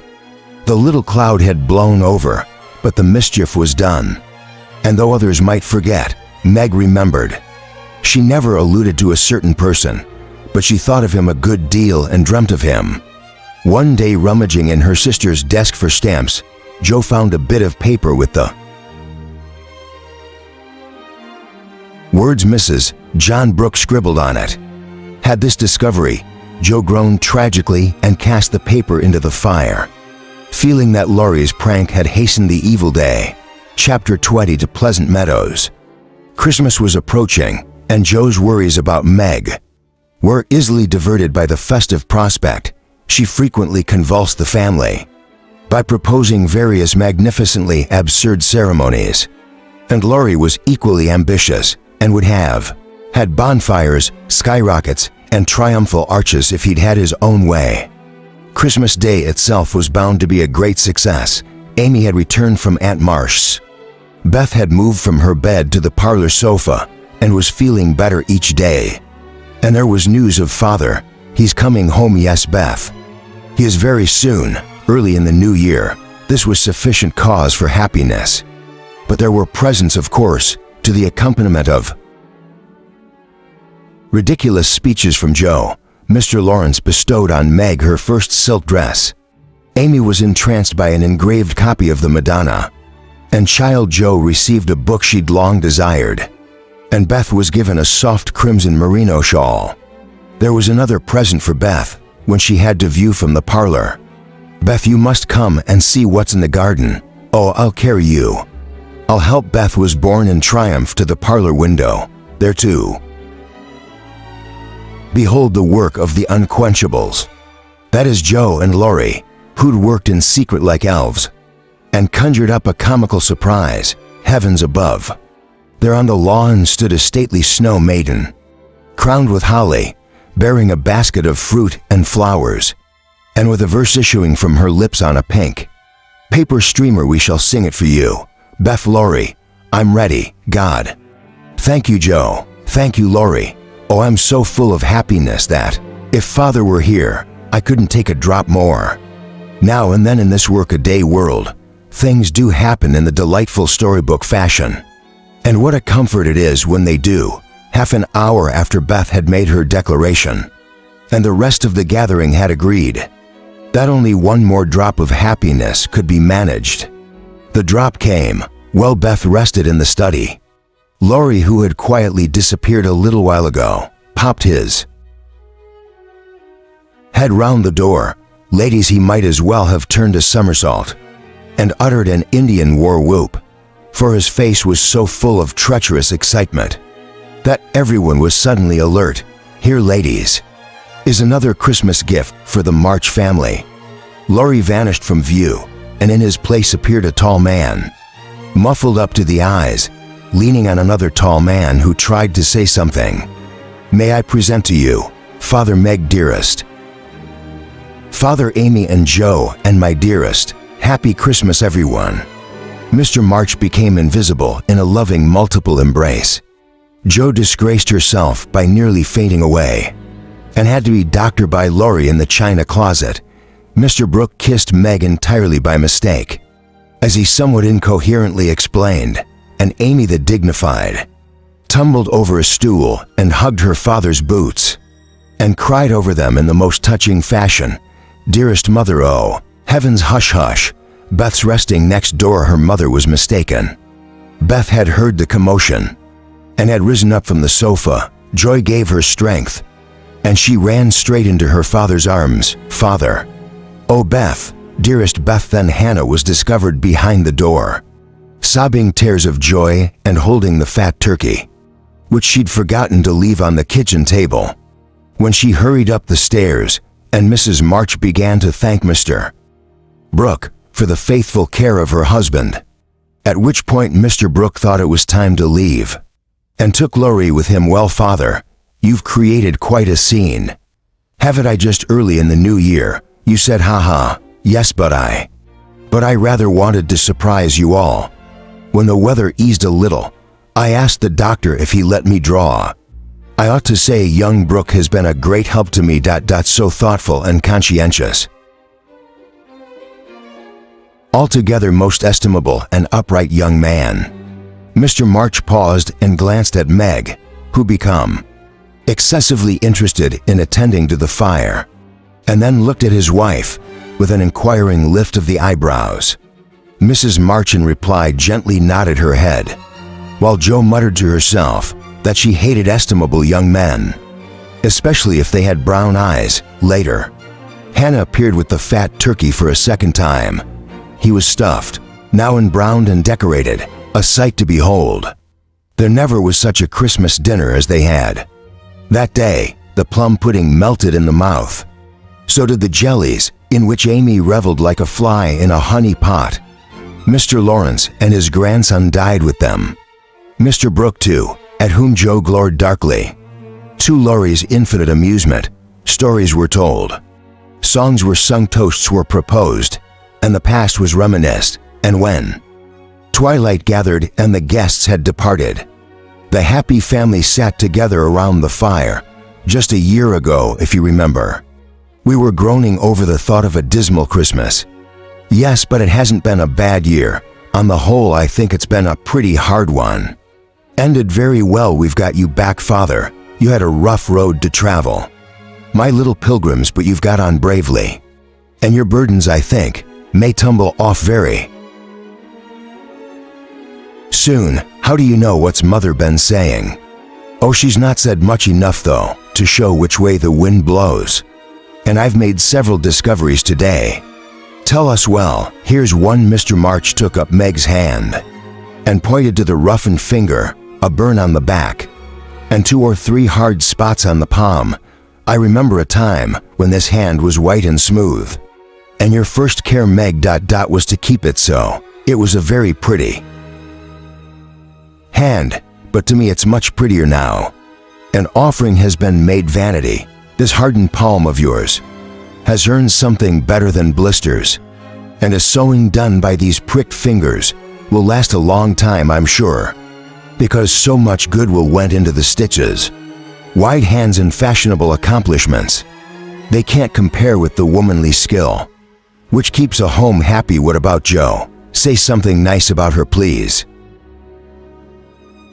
She's tried so hard and she's been so very good to me. In spite of the curly crop. I don't see the boy Joe that I left here back. I see a young lady, face is rather thin and pale, on account of all the worry and care, but it's grown gentler and I like to look at it. Ha, I rather miss my wild girl, but if I get a strong, helpful, tender-hearted woman in her place, I'll be quite satisfied. Perhaps the shearing sobered our black sheepham, I don't know, but I do know is that the $25 she sent me was the most beautiful, the most generous of gifts. Beth's turn now. Amy longed for it to be her turn, but she was prepared to wait. Well, no, there's so little of Beth. I'm afraid to say very much, in case you'll want to disappear altogether. And truth, she's not as shy as she used to be. What I will say is that I've got you safe, my Beth. And please God, I'll keep you so. And as for Amy, yes, I've noticed the following: that she ran errands for her mother all afternoon, and waited on everyone with patience and good humor. That she doesn't fret much, nor look at herself in the mirror. She hasn't even mentioned a very pretty ring that she wears. I conclude, therefore, that she's learned to think of other people more, and is trying to mold her characters carefully, as she molds of little clay figures. I'd be proud of her. She made a graceful statue. Would I be infinitely proud of a lovable daughter, with a talent for making life beautiful? Not long after, Beth declared that it was singing time now, and that she wanted to be in her old place, at the piano. She'd been reading in Pilgrim's Progress of how Christian and hopeful came to a pleasant green meadow where Lila bloomed all the year round, and where the pilgrims rested before going on to their journey's end. There was a song that the pilgrims heard, and Beth had written music for it, because her father liked the verses. Chapter 23. Aunt Marge settles the question. The next day, mother and daughters neglected everything in order to peek at, wait upon, and listen to the new invalid, who is in danger of being killed by kindness. Nothing seemed to be needed to complete their happiness, but something was needed, and the elder ones felt it. Even Amy observed that everyone appeared to be waiting for something, and couldn't settle down, and Beth innocently wondered why their neighbors didn't come over as usual. In the afternoon, Laurie passed by the window, and when he saw Meg, he was suddenly possessed by a histrionic fit and fell down on one knee in the snow, beat his breast, tore his hair, and clasped his hands. Imploringly, "Go away, go away," Laurie went into convulsions of silent sobbing and wrung the imaginary tears out of his handkerchief and staggered round the corner as if in utter despair. What a goose he is. "Dear sister, he's merely demonstrating how your John will conduct himself by and by touching, isn't it? Don't say my John, it isn't proper and it isn't true. Please don't annoy me, Joe. I've told you I don't care that much about him. And nothing should be said. We're all to be friendly and go on as before. We can't. Something has to be said. Something has been said. And Laurie's prank has made things difficult. Between you and me, Mother can see it. You're not at all like your old self. You seem ever so far away from me. I didn't mean to annoy you. And I'll endure the situation like a man. But I wish it was all settled. I hate this waiting, so if you intend to do it sometime, do it quick, but I can't do anything. Can't say anything not till he says something. And he won't, because Father said I was too young. If he did speak to you, you wouldn't know what to reply. You'd cry or blush or let him have his own way, instead of giving a good decided no. I'm not as silly and weak as you think, Joe. I know exactly what I'd say. Because I've planned it all so that I won't be taken unawares. What would you say? Do you mind telling me? No, not at all. You're 16 now, quite old enough to be my confidant. And my experience will perhaps be useful to you in your own such affairs in time. I don't intend to have any such affairs. It might be fun to watch others philandering, but I'd feel a fool if I did it myself. You might not, you know. If you like somebody very much, and if he liked you, you were going to tell me what you'd reply to that man. Oh. I'd simply say quite calmly, undecidedly, "Thank you, Mr. Brooke. You are very kind, but I agree with Father. I am too young to enter into any engagement at present. So please speak no more in this matter, but let us be friends as we were." That's Stefan, disagreeable enough, but I don't believe you'd ever say it. And he won't be satisfied. I know if you do. If he goes on like rejected lovers and books, you'll give in rather than hurt his feelings. No, I won't. I'll tell him that my mind is quite made up. And I'll walk out of the room with dignity, with the conversation at an end. Meg was about to rehearse her dignified exit, when a footstep in the hall made her rush to her seat and begin sewing as if her life depended on it. I'll let him in, shall I? He'll say he's come for his umbrella.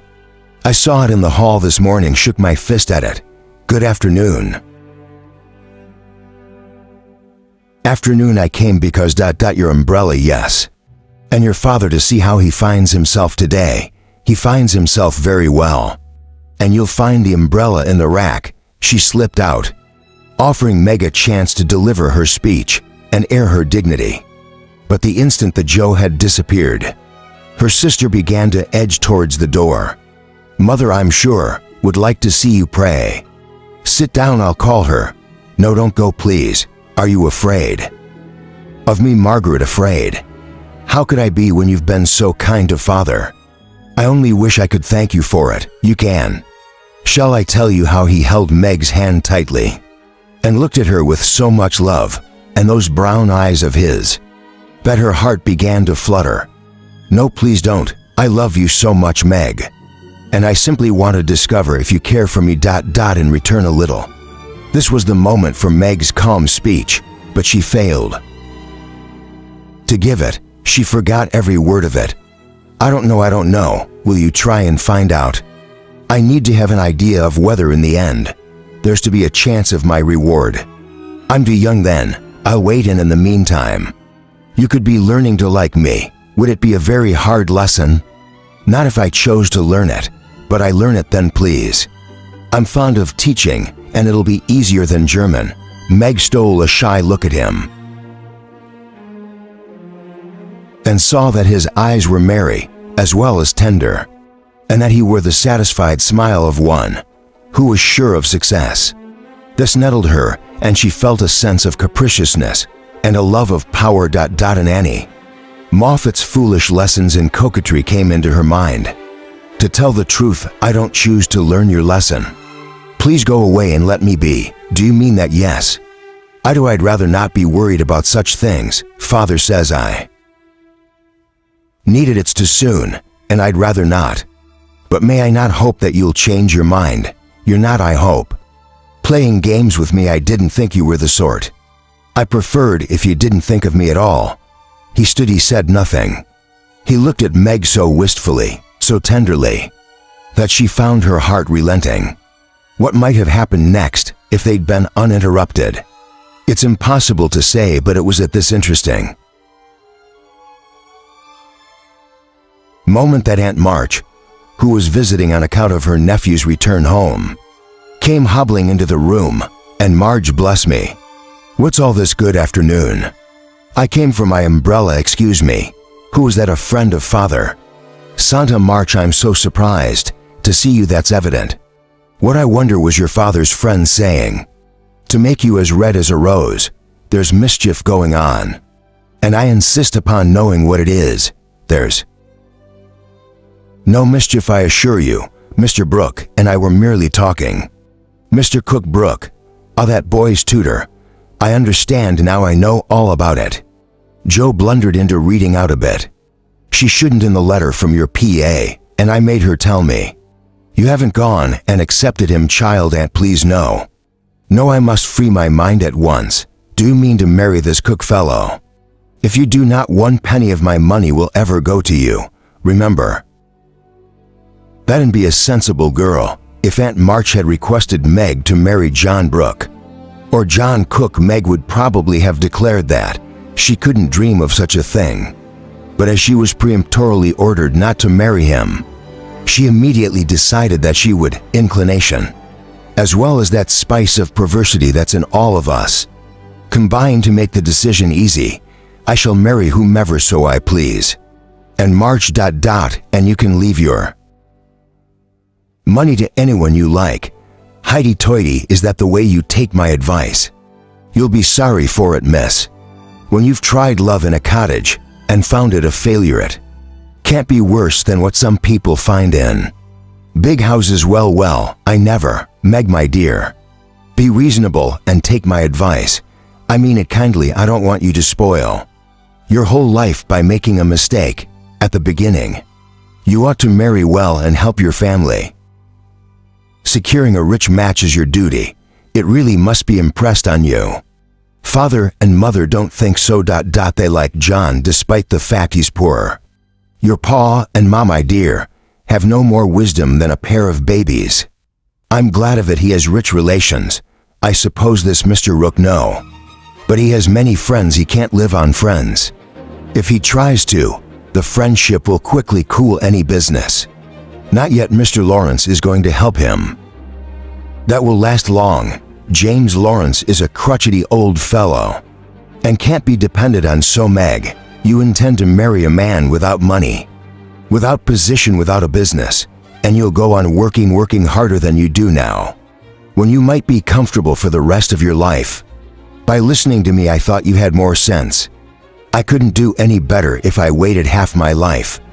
John's good and wise. He has heaps of talent. He's willing to work, and he's sure to get on. Because he's so energetic and brave, everyone likes and respects him. And I'm proud to think that he cares for me, even though I'm so poor and young and silly. Of course, child, he knows that you've got a rich relation, that we assume is the reason for his interest. And March, how dare you say such a thing? John's above such grubbiness. He wouldn't marry for money any more than I would. We're willing to work, and we mean to wait. I'm not afraid of being poor. I've been happy so far. And I'll be happy with John because he loves me. And she stopped herself. She'd remembered all of a sudden that she hadn't made up her mind, and that John might be outside the room, overhearing her Aunt March prepared to leave. She was very angry she'd set her heart on having her pretty niece make a fine match, and Meg's refusal to comply made the lonely old woman feel sad and sour. "I wash my hands of the whole affair. You're a willful child, and you've lost more than you know by this piece of folly. Don't expect anything from me when you're married. Your Mr. Hook's friends must take care of you. I'm done with you forever." She left the room, she left the house, telling herself that she lacked the spirit to see her nephew.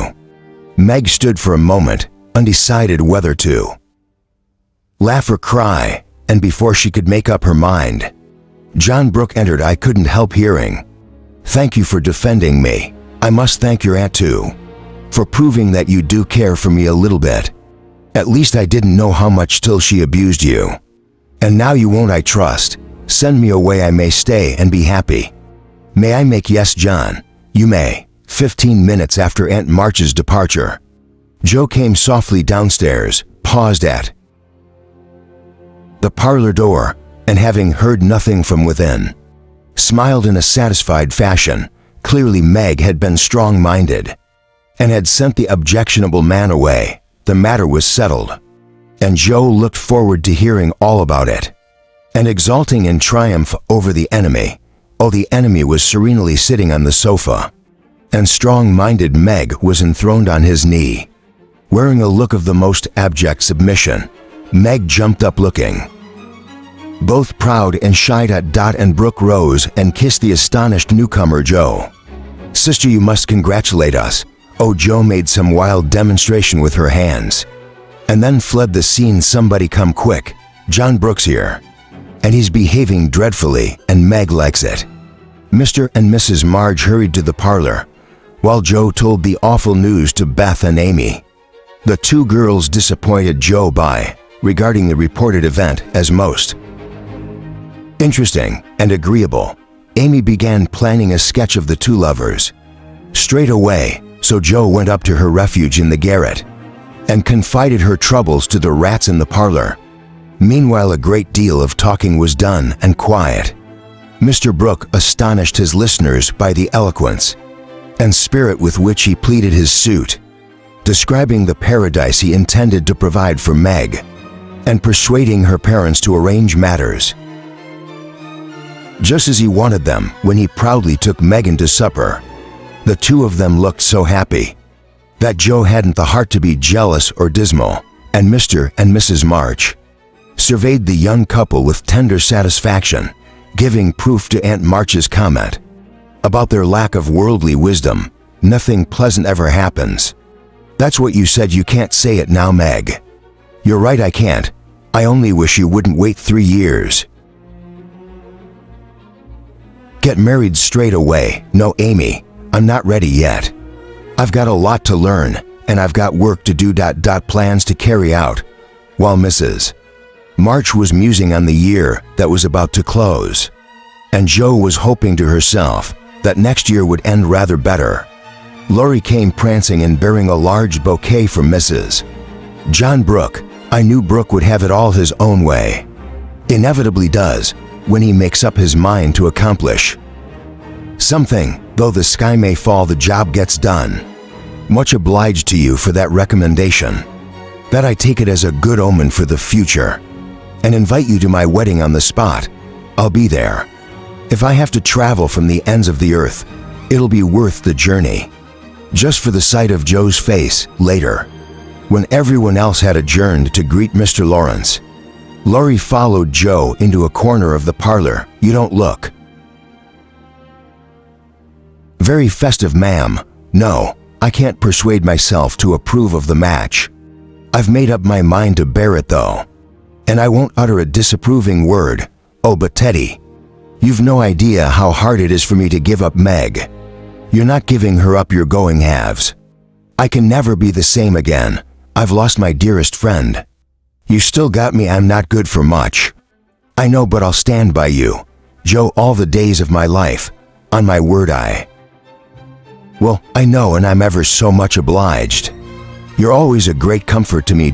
Well then, don't be dismal. There's a good fellow, it's all right. Meg's happy Brooke will get settled with Grandpa's help, and it'll be very jolly to see Meg in her own little house. And after she's gone, you and I will have capital times. I'll be through college before long, and then we'll go on some nice trip. Rather abroad, wouldn't that console you? I rather think it would, but there's no knowing what may happen in 3 years. That's true. Don't you wish you could take a look forward and see where we'll all be? No, I might see something sad. And everyone looks so happy now. I don't believe they could be much improved. Nor could they. Father and mother sat together quietly, reliving the first chapter of a romance that began for them some 20 years before. Beth lay contentedly on her sofa, and Amy sketched the lovers as they sat apart in a beautiful world of their own. Jo lounged in her favorite low seat with the serious, quiet look which best became her, and Laurie leant on the back of Jo's chair, his chin on a level with her curly head. He smiled with his friendliest aspect and nodded at Jo in the long mirror, which reflected them both. Chapter 20 for gossip. If Laurie had indeed been able to peer into the future, he would have found that 3 years rolled past with few changes to the March family. John Brooke did his military duty manfully, got wounded, was sent home, and not allowed to return. The war ended, and Mr. March was safely occupied with his books and the small parish he served. Jo devoted herself to literature, having been relieved of her duties with Aunt March, for the old lady took a liking to Amy and bribed her with the offer of drawing lessons from one of the best teachers going. Beth remained delicate after the fever was a thing of the past. She was not an invalid exactly, but not the rosy, healthy creature that she had been. And as for Meg, she spent her time in working and waiting, growing womanly in character, wise in housewifery arts, and prettier than ever. For love is a great beautifier. She felt some disappointment at the humble way in which her life was to begin, but discontent soon vanished when she thought of all the patient love and labor that John Brooke had put into the little house they were about to share. Well, Meg, does it feel like home? Do you think you'll be happy here? Yes, it does feel like home. And yes, I'll be happy here. I'm happy now too. Happy for words. I'm so grateful to you, Mother. It would be all right if you had a servant or two. Amy, Mother, and I have talked that over. Lottie will run my errands and help me here and there, and there'll be just enough work to keep me from getting lazy or homesick. Sally Moffat has for servants. Heavens, if Meg had 4, Mr. and Mrs. would have to camp out in the garden. Sally isn't a poor man's wife, and she has the appropriate number of maids to suit her. Fine establishment. Meg and John will begin humbly, but I have a feeling that there'll be quite as much happiness in this little place as in the Muffin home. Guess who's coming, Laurie? I suppose Laurie it is. He's cut his hair, he's carrying a parcel as usual. He's striding over the fence as usual. One day he'll stop to open the gate. Laurie was a tall, broad-shouldered fellow, now having dutifully gone to college to please his grandfather. He was in the process of getting through in the easiest and most pleasant manner, and was a universal favorite, thanks to money, manners, and talent. His visits to the Dovecote, as he christened John and Meg's home to be were made each week, and each week he brought with him some ridiculous item. A nutmeg grater which fell to pieces on its debut, a knife cleaner which damaged all the knives, a carpet sweeper which scalped the carpet. Greetings to you all. How are you, Laurie? How are things? Things are all right, madam. Mother Egg, that is Mrs. John Brooke, to be. This is for you with the makers. Congratulations and compliments. Thank you, Jo. What a refreshing spectacle you are. That apron, yes, charming just isn't the word. Beth, bless you. Amy, you're becoming altogether too handsome for a single lady. Where's John? He stopped by to get the license for tomorrow. Ma'am, open the package. Meg, and let's see Laurie's latest absurdity. You are sure You are sure to find it very useful, as much so indeed as your previous gifts. Yes. Laurie Meg had unwrapped a watchman's rattle, and Laurie took hold of it to demonstrate. It's a useful item to have in the house. In case of fire or thieves, anytime when John's away, Mrs. Megan, you get frightened, just swing it round and round at the front window, and it'll rouse the neighborhood in a jiffy. Good, isn't it? Enough. Enough, yeah. Gratitude for you. Speaking of which, Mrs. March, you may thank Hannah for saving the wedding cake from destruction. I saw it going into your house as I came by, and if she hadn't defended it valiantly, I'd have had a pick at it. Looks delicious. I wonder if you'll ever grow up. Laurie, doing my best, ma'am, but I won't get much higher. I'm afraid 6 feet is all that men can manage. In these degenerate days, I suppose, it would be a profanation to eat anything in such a pristine bower. I propose an adjournment. I'm tremendously hungry. Well, Mother and I are waiting for John. There are some last-minute things to settle, and Beth and I are going over to Kitty Bryant's to get more flowers for tomorrow. Joe, you won't desert me. I'm in such a state of exhaustion, can't get home without help. No. You must keep the apron on. It's peculiarly becoming. He will behave tomorrow, won't you? Of course, no pranks, not one. He won't say silly things. When we're meant to be serious and sober, I never do. You're the one for that. Don't look at me during the ceremony. I'm bound to laugh if you do. You won't be able to see me. You'll be weeping too hard. I never cry unless it's for some great affliction, such as when a fellow goes off to college. Hey, don't be a peacock. I only moaned a trifle. So it's to keep the girls company. Of course, how's Grandpa been this week? Pretty amiable, very amiable. Why have you got into a scrape? No, I'm not. As I told your mother, things are fine between him and me. Don't be so suspicious. I want some money, that's all. You spend a great deal, Laurie. I don't spend it, it spends itself. Somehow gone before I know it. You're very generous and kind-hearted. You can't say no to anyone, but you don't say no to yourself either. What's the use of having 16 waistcoats, countless neckties, and a new hat every time you come home? I thought you'd got over the dandy period, but it seems to break out every now and then. Don't lecture anymore, there's a good soul. I like to enjoy myself when I come home. I'll leave you in peace provided you let your hair grow.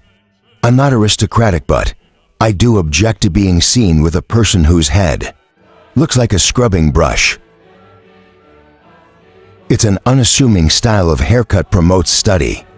By the way, that fellow Parker, or is it Porter or Peters? I think he's getting really desperate about. Amy talks over all the time, writes poetry, moons about. He better nip his passion in the bud, hadn't he? Of course he had. We don't want any more marrying in this family. Not for years, mercy me. What are the children thinking of? It's a fast age, ma'am, don't know what we're coming to. You're a mere infant, but you'll go next, and we'll all be left lamenting. Have no fear, I'm not one of the agreeable sort.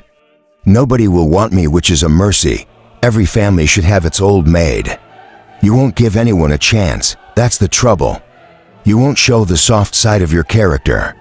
And if a fellow gets a look at it by accident, and can't help showing that he likes it, you behave as if you were Mrs. Gummidge and throw cold water over him. I don't like that sort of lovering nonsense.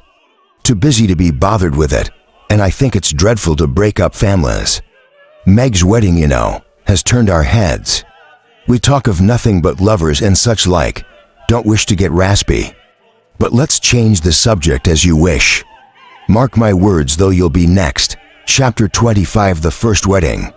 The June roses over the porch were awake, bright and early, on the morning of the wedding, and Meg looked like a rose herself. Everything that was best and sweetest, and heart and soul, seemed to bloom in her face that day, giving it a charm more beautiful than beauty. She wore no silk or lace. She'd made the wedding gown herself, and her sisters had braided up her pretty hair. Well, perfect. I don't want to look strange. Fixed up you don't. You look like our own dear Meg. Very sweet and very lovely. So much so that I'd hug you. If it wouldn't crumple your dress, I don't mind. In fact, I want a great many crumples today. So Amy hugged her, and so did Beth. And Meg went downstairs to tie John's cravat for him, and to spend a few quiet minutes with her father, and then to talk with her mother, conscious that, in spite of the smiles on the motherly face, there was a sorrow hidden in her heart, because the first bird was flying from the nest. The wedding was to take place in the home, with Mr. March as the minister. No ceremonious performances. Everything was to be as natural as possible. When Aunt March arrived, she was scandalized to see the bridegroom attempting to fasten a garland that had fallen down, and the minister marching upstairs with a wine bottle under each arm, and the bride come running to welcome her and lead her in. Upon my word, here's a state of things. You ought to be seen to the last minute, child. Oh, Auntie, I'm too happy to care what anyone says or thinks. I'm going to have my wedding just as I like it, John. Yes, my dear. Oh, good day to you, Mrs. March. John, your cravat's askew already.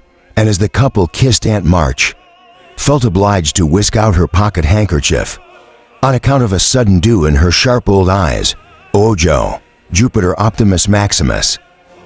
Joe's knocked the cake over again, Amy. Yes. And don't let that young giant come anywhere near me. He worries me worse than mosquitoes. Laurie has promised to be very good today, and he can be perfectly elegant if he likes. Amy glided away in order to warn Laurie about Aunt March, and Laurie promptly decided that he'd haunt the old lady at intervals throughout the day and drive her to distraction. The time for the ceremony approached, and Meg sisters gathered together. What changes had 3 years wrought? In their appearance, Joe's angles were much softened. The curly crop had lengthened into a thick coil. There was a fresh color in her cheeks and a soft shine in her eyes. She learned to carry herself with ease, if not poise. Beth had grown slender and pale. Her beautiful, kind eyes were larger, and in them lay a shadow of pain. Amy was 16 now, and considered to be the flower of the family, not beautiful, but possessing an indescribable natural grace. Her nose still afflicted her. It never would grow Grecian, but her golden and abundant curls were a consolation to her. Well, my dears, there was no bridal procession, but when the young pair took their places, mother and sisters gathered close as if loath to give. Mega John Brooke, wilt thou have this woman to thy wedded wife? Aunt March sniff audibly throughout. Joe did not cry, though she was very near at once. Company was only saved by an awareness that Laurie was staring fixedly at her with his wicked black eyes. Keep thee only under her so long as ye both shall live. I will, Margaret March, wilt thou have this man to thy wedded husband? Beth kept her face hidden on her mother's shoulder. To live together, but Amy stood like an elegant statue, with the most becoming ray of sunshine touching her white forehead and the flower in her hair. Love, honor, and keep him in sickness and in health. And forsaken all others. Keep thee only unto him so long as you both shall live. I will. When the ceremony was over, it wasn't the groom who received the bride's first kiss. The first kiss is from Marmy, dearest Meg. Then everyone congratulated the couple, and everyone said something brilliant, or tried to, which did just as well. Hannah reported that despite earlier fears, the cake wasn't damaged at all, following which announcement it was cut and consumed, and when lemonade and coffee were discovered to be the only liquids available, Mr. Lawrence and Aunt March shrugged at each other, and Laurie presented himself before the bride, with a salver in his hand and a puzzled expression on his face. Has Joe had another accident and smashed all the bottles? Or am I laboring under the delusion that I saw some lying about this morning? It was no delusion. Laurie and March sent a summon Your grandpa kindly offered us the best he has, but father won't have it in the house. He sent the bottles to the soldiers' home, and mother says that neither she nor her daughters will ever offer to any young man who visits here. What, Laurie, do you think of that? I approve. You do certainly. I wish other women would say the same. I've seen enough harm done by alcohol to others. You mean not yourself? Yes, I give you my word for it. You mustn't think too much of me. Drink doesn't happen to be one of my temptations. I don't care for it if a pretty girl offers it, though one don't like to refuse, but you will I. For the sake of others, if not yourself. Promise me and give me one more reason to call this the happiest day of my life. Meg looked at Laurie with a face made eloquent with happiness, and a smile which said, no one can refuse me anything today. I promise, Mrs. Brooke, and I know you know, that you'll keep that promise at all costs. Now here comes Joe with some lemonade. After lunch, Laurie organized an impromptu dance, inspiring the others by galloping down the path with Amy. And when the stately Mr. Lawrence stepped solemnly up to Aunt March and invited her to join in, she tucked her cane under her arm and hopped briskly around the bridal pair, while the young folks pervaded the garden like butterflies on a midsummer day. Want of breath brought the dancing to a close, and the guests began to go. Maid, my dear, I wish you well in your marriage, most heartily thank you. But I think you'll be sorry for it. Young man, yes, Mrs. March, lead me to my carriage, will you? Certainly. You've got a treasure there, young man. I have indeed. See that you deserve it, Laurie, my lad. If you ever want to indulge in this sort of thing, marriage, do you mean, sir? Yes. Get one of the bride sisters to indulge in it with you, and I'll be perfectly satisfied. Ah, very well, sir. I'll do my best to gratify you. The newlyweds' little house wasn't far away, and the only bridal journey that Meg was about to make was the quiet walk with John from the old home to the new. She put on a dove-colored suit and strap on it, and her family gathered at the front of the house and said goodbye to her as tenderly as if she was preparing to go on the grand tour. She assured her mother that she wouldn't love her any the less for loving John so much, and declared to mother, father, and sisters that she expected her old place to be kept in all their hearts. Then she walked away, leaning on her husband's arm, with her hands full of flowers, and the June sunshine brightening her happy face. And so Meg's married life began. Chapter 26, Artistic Attempts. As well as being the flower of the family, Amy had the gift of making friends everywhere, without effort, and was blessed with an instinctive sense of what was pleasing and proper. She had tact, she had self-possession. One of her weaknesses, however, was a desire to move in the best society, without being quite sure what the best really was. Money, position, fashionable accomplishments, and polished manners were, she thought, highly desirable things, and she liked to associate with those who possessed them. In the artistic field, she mistook enthusiasm for inspiration.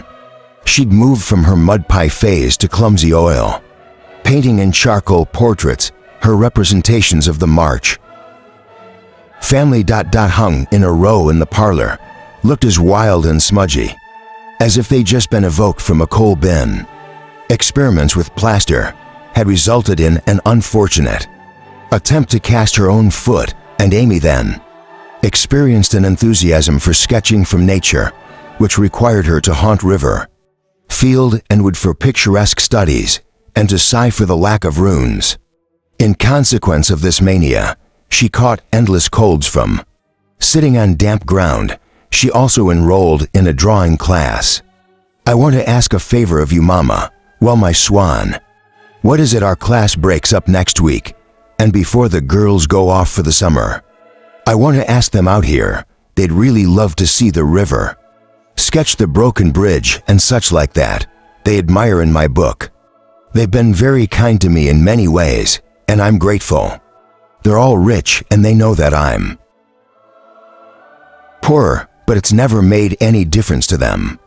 Why should it? You know as well as I do, Mama, that it does make a difference all too often. So don't ruffle up like a motherly hen. And what is the plan? I'd like to invite the girls to lunch. Take them on a drive to the places they want to see, a row on the river perhaps, and make a little artistic fete for them. Well, that looks feasible. What do you want for lunch? Sandwiches, cake? Fruit, coffee, that'll be enough, I suppose. Oh dear. No, we must have cold tongue and chicken.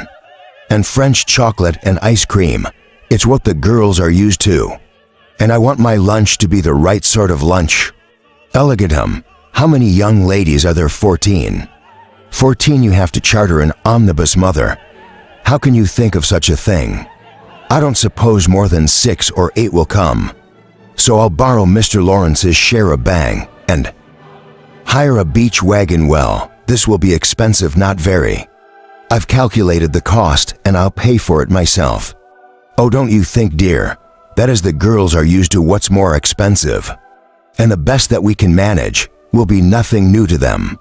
They'd find a simpler plan rather more pleasant, as a change at the very least, and it would be much better for us than buying or borrowing what we don't need and can't really afford. If I can't have it as I like, then I don't want it at all. I'll be able to carry it out perfectly well.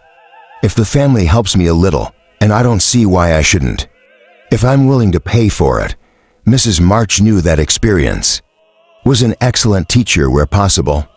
She left her children to learn for themselves. So very well, Amy, if your heart's set on it, and you can see your way through, without too great an outlay of money, time, and good temper, then I'll say no more. Talk it over with your sisters. And whatever you decide, I'll do my best to help you. Thanks, Mother. You're always so kind. Meg agreed to Amy's proposal at once gladly, offering anything she possessed, from the use of her little house to her very best salt spoons, but Joe called away from pinning the tragical climax of her novel, and not in the best mood for social enterprises, frowned on the subject. Why in the world should you spend your money, worry your family, and turn the house upside down, all for a parcel of girls who don't care 6 pence for you? I thought you had too much pride and too much sense to truckle to a fellow mortal just because she wears French boots and rides in a coupe. I don't truckle, and I hate being patronized as much as you do.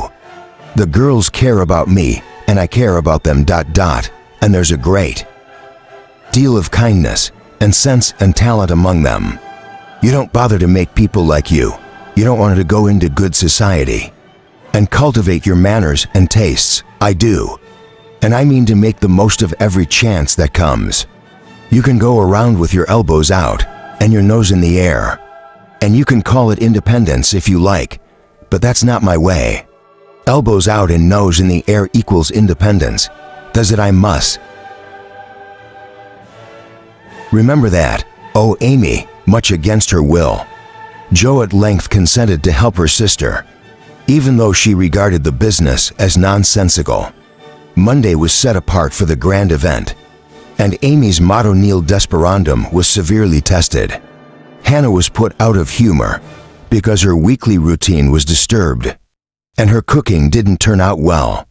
The cake and the ice cost more than Amy expected, so did the wagon and various other expenses, which had seemed trifling at the outset, counted up rather alarmingly to make matters worse.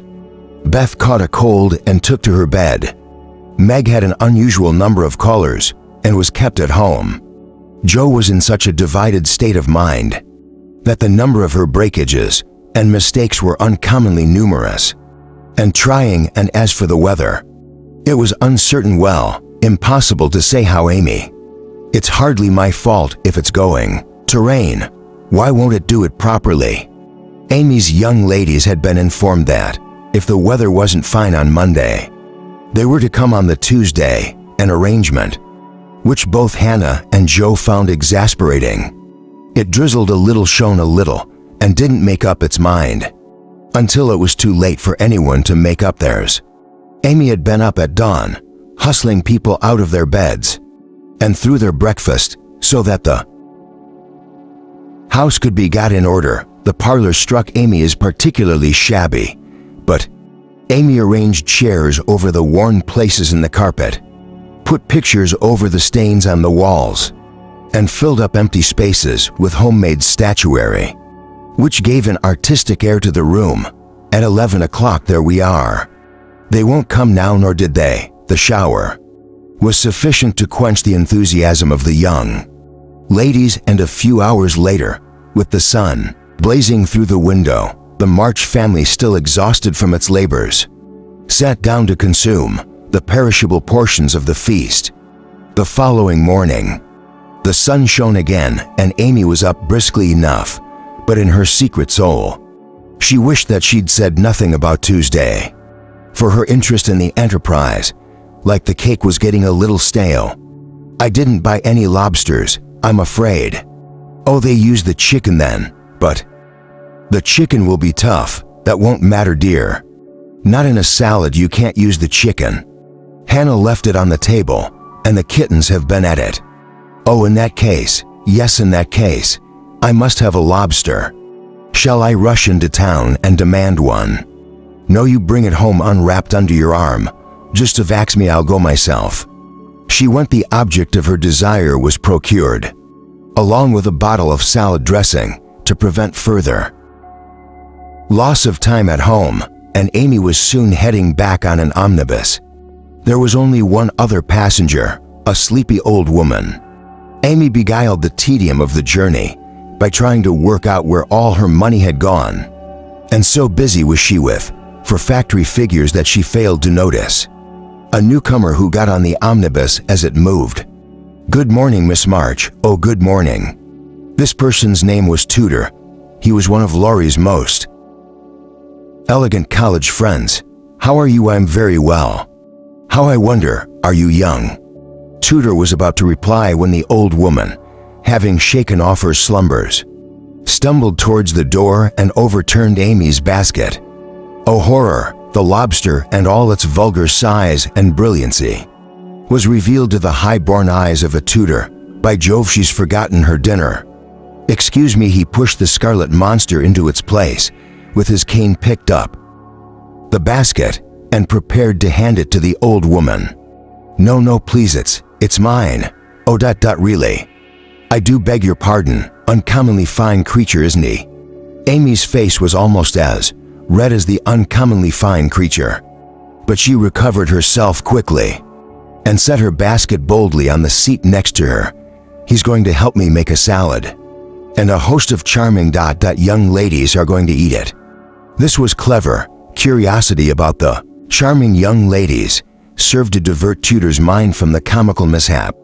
Not long after, the elegant young gentleman bowed and departed. He would, Amy suspected, laugh and joke with Laurie about the incident, but she wouldn't be there to witness the event, and that was a comfort to her. Back home, Amy kept quiet about this encounter, discovered that rivulets of salad dressing had meandered down her new dress, and went through with the remaining preparations, which now seemed more irksome than before. At 12 o'clock, she ordered the carabang and drove away to meet her guests and escort them to the banquet. A little later, they're coming. "Mother, very well now. We're going to do our best. After all her trouble, we want the poor child to have a good time. I'll go to the porch and meet the throng." "I'm not sure I'd bother. There's no throng for Mrs. March to greet." Lost in the vast spaces of the carriage were Amy and just one of her young ladies. Oh dear indeed. "Pat, help me clear the table a bit. A luncheon for 12. Placed in front of a single guest. Too absurd. In came Amy, quite calm and delightfully cordial towards Miss Elliot, the one young lady who kept her promise. It was impossible for the family to control the merriment they felt, and Miss Elliot found them a hilarious set. The remodeled lunch was consumed with delight. The garden was visited, art was enthusiastically discussed, and Amy ordered a buggy and drove her friend around the neighborhood until sunset, when the event was deemed to be concluded and the guest went home. Amy came into the house looking tired, but as composed as ever, and she observed that every vestige of the unfortunate FET had disappeared, except for a suspicious pucker around the corners of Joe's mouth. "Well, dear, you've had a lovely afternoon for your drive. I have Miss Elliot enjoyed herself. I thought she's a very sweet girl." "Yes, she seemed so." "Could you spare me some of your cake, Amy? I really need some. I have so much company, and I can't make such delicious stuff as yours." "You can take it all. I'm the only one here who likes sweet things. It would go moldy before I could dispose of it when the family next sat down for lunch. It was inevitably to the prospect of more salad and ice cream. A warning look from Mrs. March forestalled any provocative remarks from Joe, and the meal was consumed in heroic silence until, "That is, salad, you know." "Yes, Father. Salad was one of the favorite dishes of the ancients. I suppose they liked it so much they ate it every day." "Joe." "Oh dear, John Evelyn. He wrote a discourse of the Zealots." "What have I said? I'm sorry, Amy. It's all right, really, it is, you know. I'm sick of the sight of salad, and there's no reason we should die of a surface of it. Just because I've been a fool, let's bundle everything into a basket and send it to the Hummels." "Oh, good idea, Amy. We did our best, and we're very sorry you were disappointed." "Well, I had a plan, and it was carried out. And though it may not have been a success, that wasn't my fault. I thank you all very much for helping me, and I'll thank you still more if you don't allude to what happened ever for a month at least." No one did for several months, but the word fat always produced a general smile, and Laurie's birthday gift to Amy was a tiny coral charm in the shape of a lobster. Chapter 27 Literary Lessons. Joe. "Yes, Mother. How are you, dear?" For the past week or two, Joe had fallen into a vortex. As she expressed it, she'd shut herself up in the garret room, put on her scribbling suit, a black pinafore on which she could wipe her pen whenever necessary, and a cap of the same material, and had worked at her novel with all her heart and soul. The cap served others as an indicator of Joe's condition. When despair seized the author, the cap was plucked off and cast upon the floor. Drawn low upon the forehead, the cap signified that hard work was going on. In moments of particular excitement, when she told herself genius burned, it was pushed rakishly askew, but Joe was out of her vortex. Divine inspiration had departed, and she was returning to the mundane world. "I was wondering." "Yes, Mother. Miss Crocker. She wants to go to a lecture at the Institute about the pyramids." "The pyramids? That's an interesting topic for local folk. I wonder what great social evil will be remedied by revealing the glories of the pharaohs. What current distressing deficiency will be supplied?" Miss Crocker was old and poor, in need of assistance from the March family. The likes of Miss Crocker, Joe thought, were rather more concerned with the price of coal and flour than with ancient Egypt. They had riddles to solve that were even harder than that of the Sphinx. "I'm to go along with her, am I, please?" They arrived early. And while Miss Crocker sewed the heel of a stocking, Joe looked around the lecture room.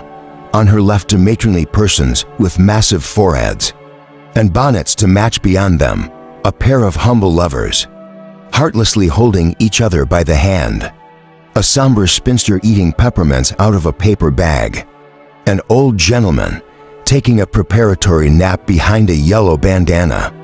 And on my right, on Joe's right in the adjacent seat, a studious-looking lad absorbed in a newspaper.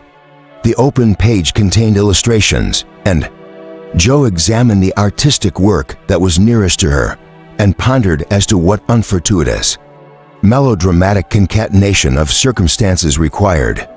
A picture that showed an Indian in full war costume, tumbling over a precipice with a wolf at his throat, while two infuriated young gentlemen with unnaturally small feet and big eyes, were stabbing each other close by, and a disheveled female was rushing along in the background with her mouth wide open. Do you want to read it? Oh, it's a first-rate story. Thank you, very kind. Jo soon found herself in the usual labyrinth of love, mystery, and murder, a class of light literature in which the passions work much harder than usual. And when the author's invention fails, a grand catastrophe clears the stage of one half of the dramatist persona, leaving the other half to exult over the first half's downfall. Prime stuff, isn't it? In my view, you were. I might do almost as well if we tried. I count myself lucky if I could. She makes a good living. The boy pointed to the name Mrs. Norbury displayed beneath the title. Do you know her? I've read all her stories, and I know a fellow that works where the paper's printed. Jo looked with more respect at the illustration and at the thickly sprinkled exclamation points that adorn the page. She makes a good living, does she? From stories like this, I guess she does. She knows just what folks like. Jo heard very little of the lecture, while Professor Sands was expounding upon Cheops, Scarab's hieroglyphs, and the archaeological achievements of the great Belzoni. Jo was covertly taking down the address of the paper and boldly resolving to try for the $100 prize that its columns offered for a sensational story.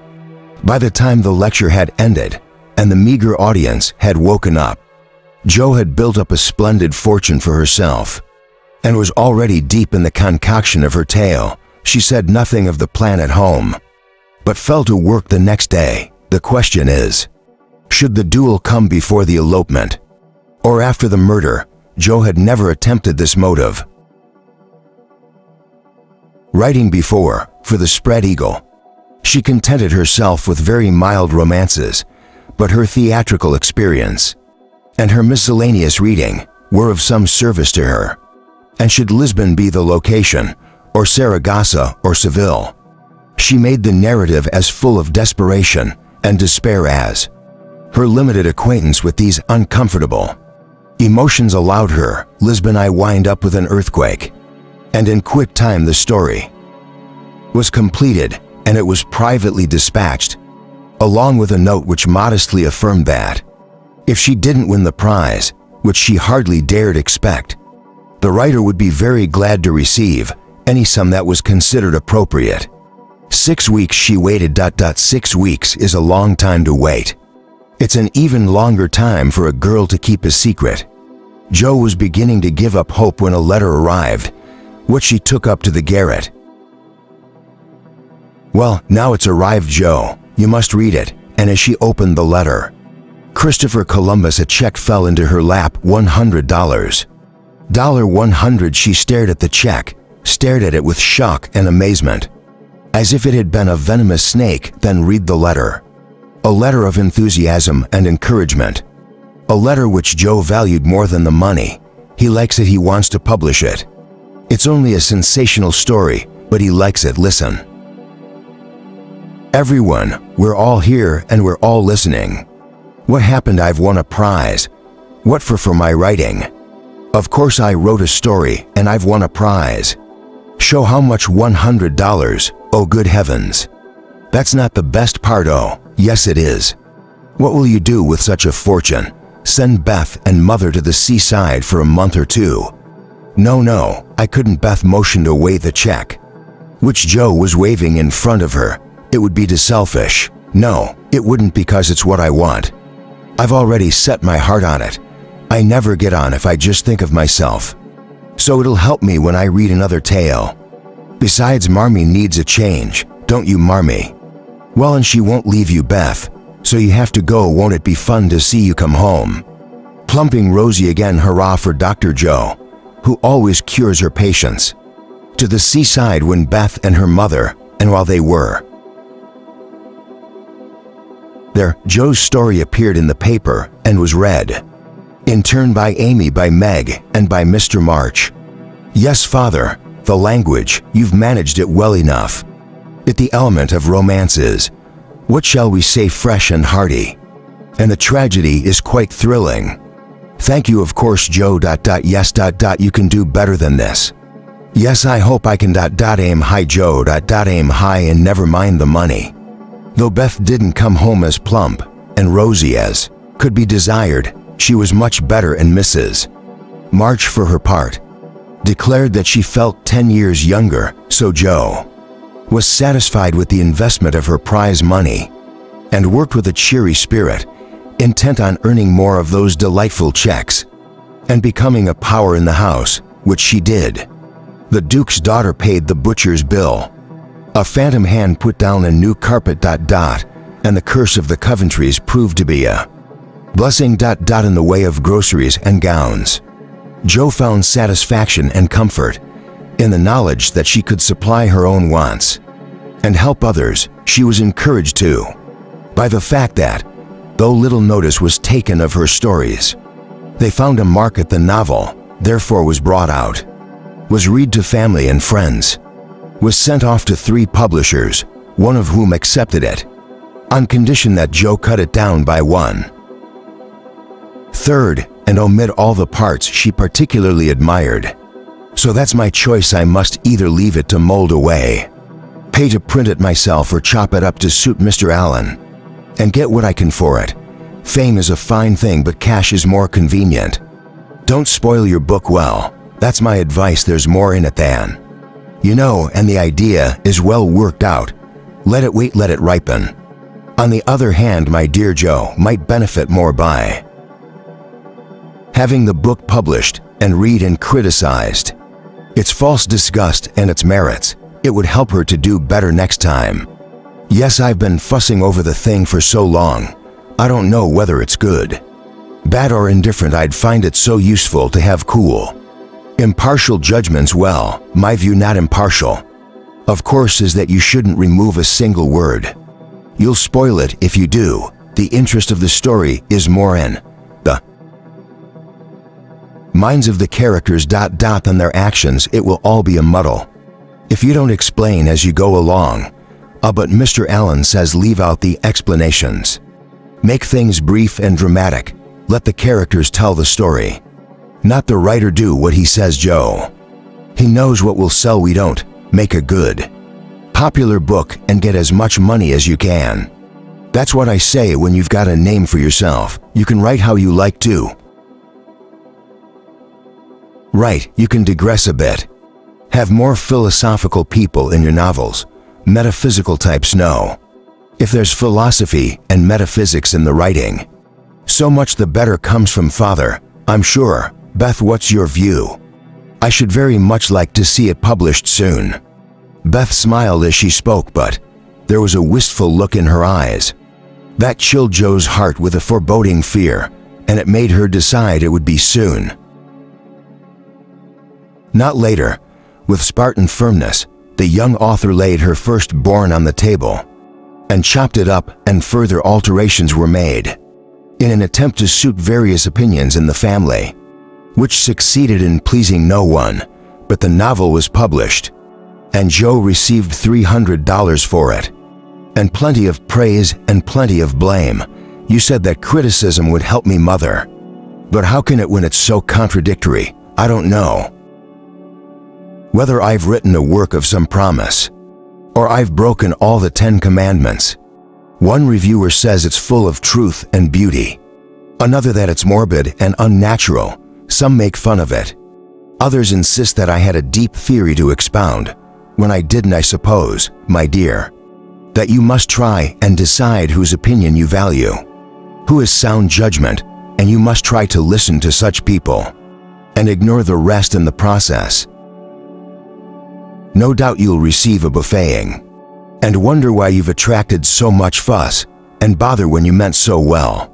But in the end, I trust you'll be wiser and stronger. I'm no genius, so criticism won't kill me as it killed John Keats. It's absurd, Mother. The parts that are denounced as impossible were taken from real life, and the scenes I invented out of my own silly head are described as charmingly natural and true. Critics, some of them, are fools, and I'll take comfort in that. And when I'm ready, I'll try again. Chapter 28: Domestic Experiences. Like many others before her, Meg began her marriage with a determination. To be a model housewife, John would find home a paradise, would always see a smiling face, would eat sumptuously every day, would have any missing buttons replaced with great promptness, would always feel free to bring a friend home whenever he liked, and when he did, would always find a neat house, a cheerful, welcoming wife, and a good dinner. But Meg fussed and bustled and was over-anxious to please, and made paradise a hectic place. She was too tired sometimes to smile. John grew to spec deck after a course of dainty dishes, and as for buttons, they went missing so often that Meg threatened to make John sew them on himself. She added to her labors considerably by allowing herself to be fired by a housewifely wish to see her storeroom stocked with homemade preserves. John, the first want to make my own currant jelly. Currant jelly, I adore it. Well, the house splendid good. I want you therefore to order a dozen little pots and extra quantities of sugar. I'll write it all down for you. Firmly believing that his wife was equal to anything, John brought home pots and sugar, far in excess of what Meg had specified. She was taken aback at first, but John was so fond of currant jelly, and John's nice little jars would look so good on the top shelf, that she decided to fill them all. She had no doubts about her success. She'd seen Hannah make jelly many hundreds of times. She toiled for hours, but the jelly refused to jello. She consulted Mrs. Cornelius's young housekeeper's friend. She tried to remember what she'd left undone. That Hannah always ditto. She reboiled, resugared, restrained. But as evening approached, the dreadful stuff, whatever it might be called, was a long way yet from being jelly. Meanwhile, John had completed his day's work, and on his way home had met a friend of his and fallen into genial conversation. Mindful of Meg's kind, confident assurance that he could bring a friend home whenever he liked, John decided for the first time that he do.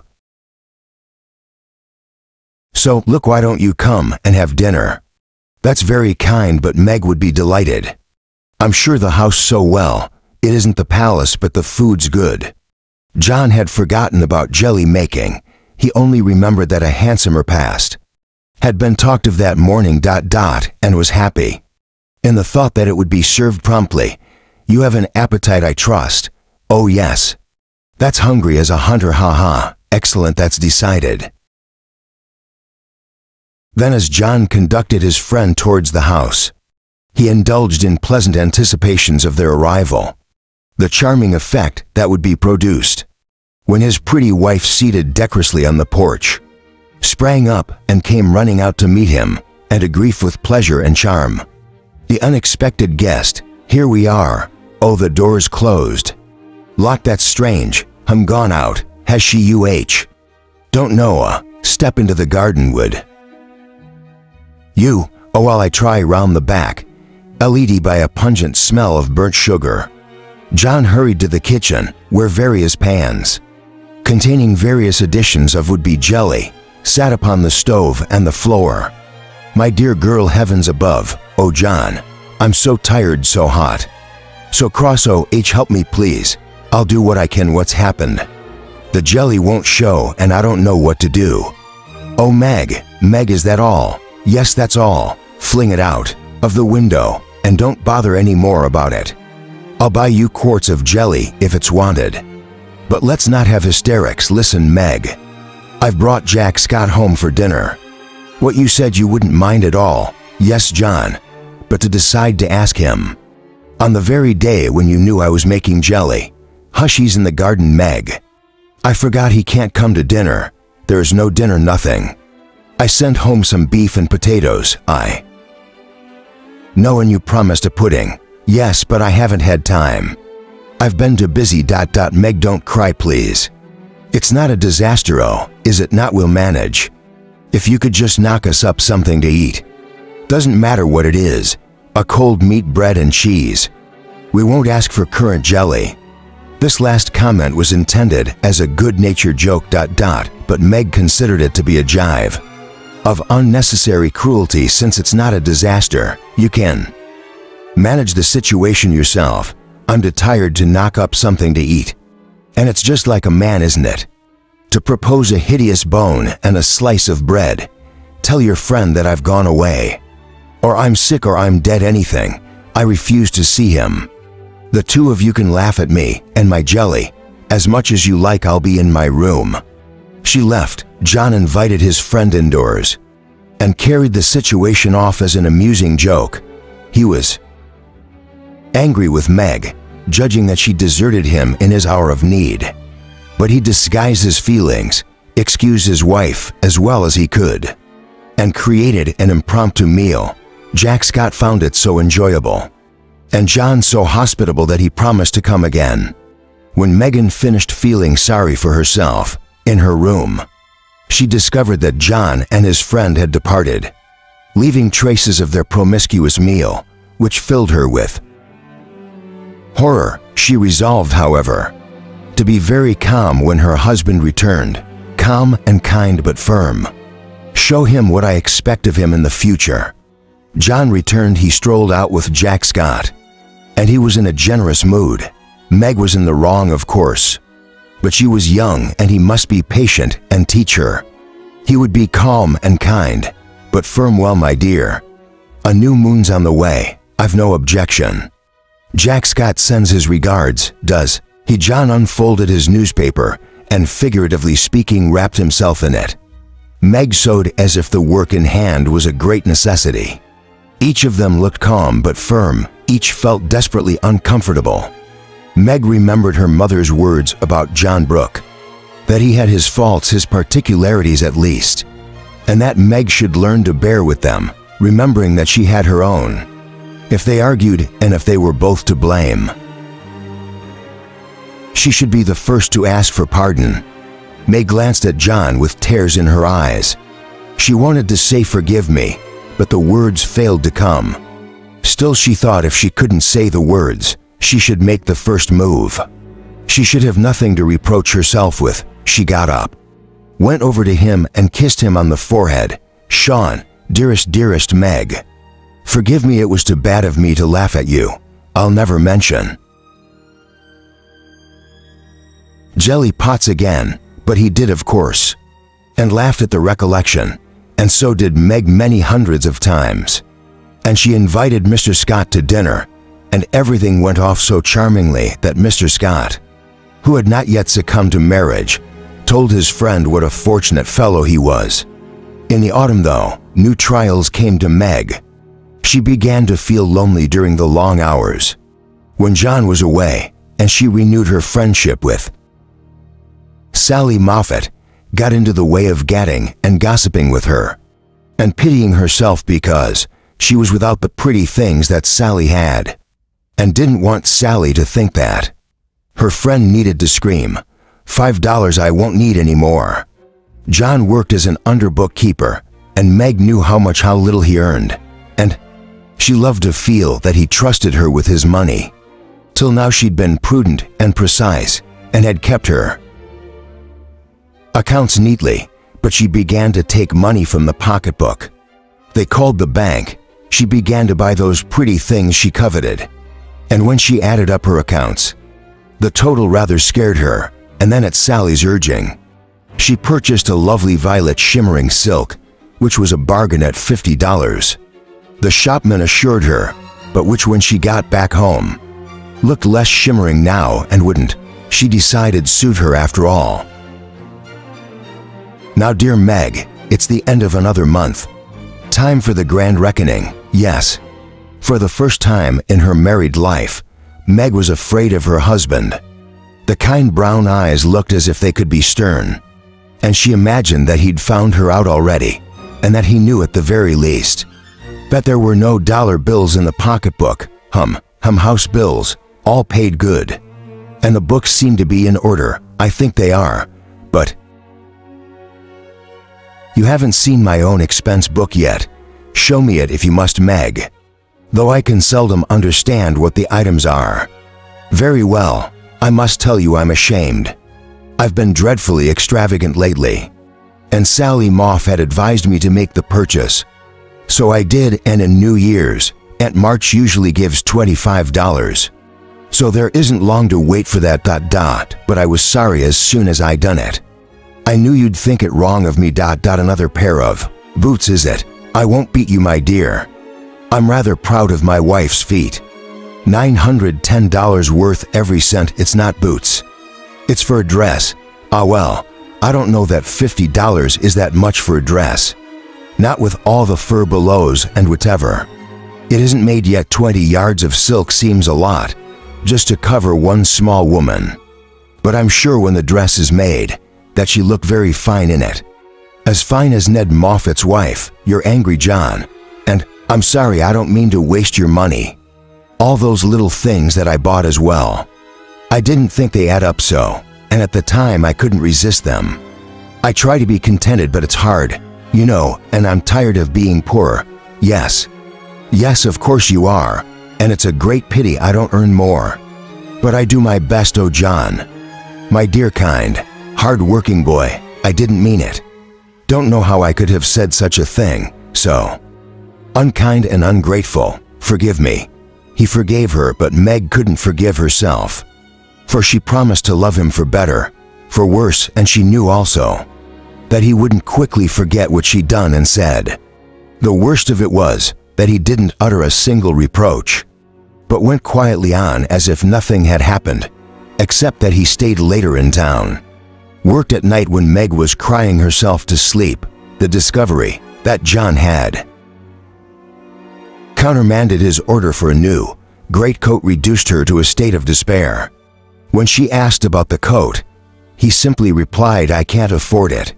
My dear John, you're still up? Yes. I wanted to show you something. Oh yes, my new gown, Meg. Oh Meg, do you like it perhaps? Dearest John, it's a better fit for you.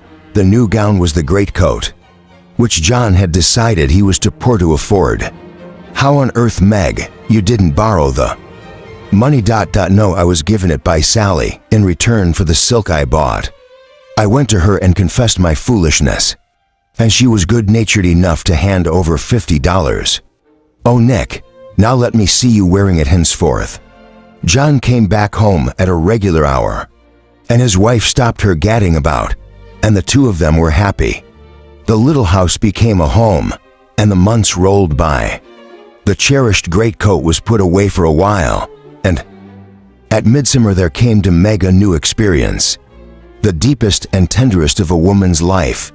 Laurie heard the news, or part of it, when he came back from college one day, and he rushed over to John and Meg's house to find Hannah in the parlor. How's the little ma? Where's everybody? Why wasn't I told before? Well, no, she's as happy as a queen. Everybody's upstairs giving worship. And what was the other question? Oh yes, you weren't told cause we didn't want no hurricanes. Wait here, Mr. Laurie, and I'll send them down to you. Laurie waited, and presently Joe appeared proudly, bearing a flannel bundle laid out upon a large pillow. Shut your eyes, Laurie, and hold out your arms. Oh no. Thank you, I'd rather not only drop it, sure as fate do as you're told. Otherwise you won't be allowed to look at your nephew. Very well then, but you're responsible for damages. Laurie heroically shut his eyes, and the bundle was placed into his arms. May I look now? Yes, Laurie, you may. Great Jupiter, there are two of them. Yes, just the two twins. Twins, take them, Joe. I'm going to laugh, and I'll drop them at that moment.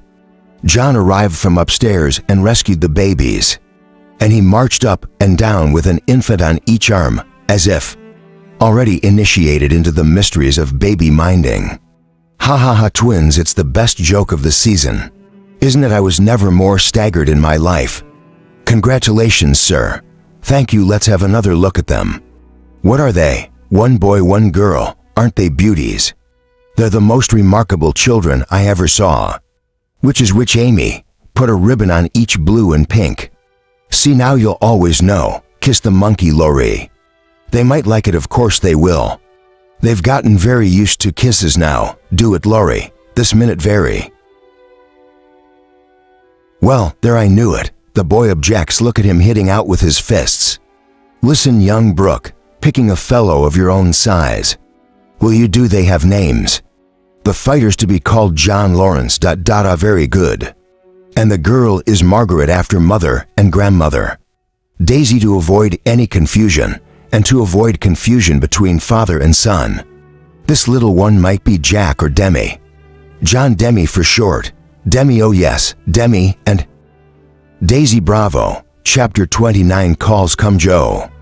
It's time for what don't tell me you've forgotten. I've forgotten. You promised to make half a dozen calls with me today. I've done a good many rash and foolish things in my life.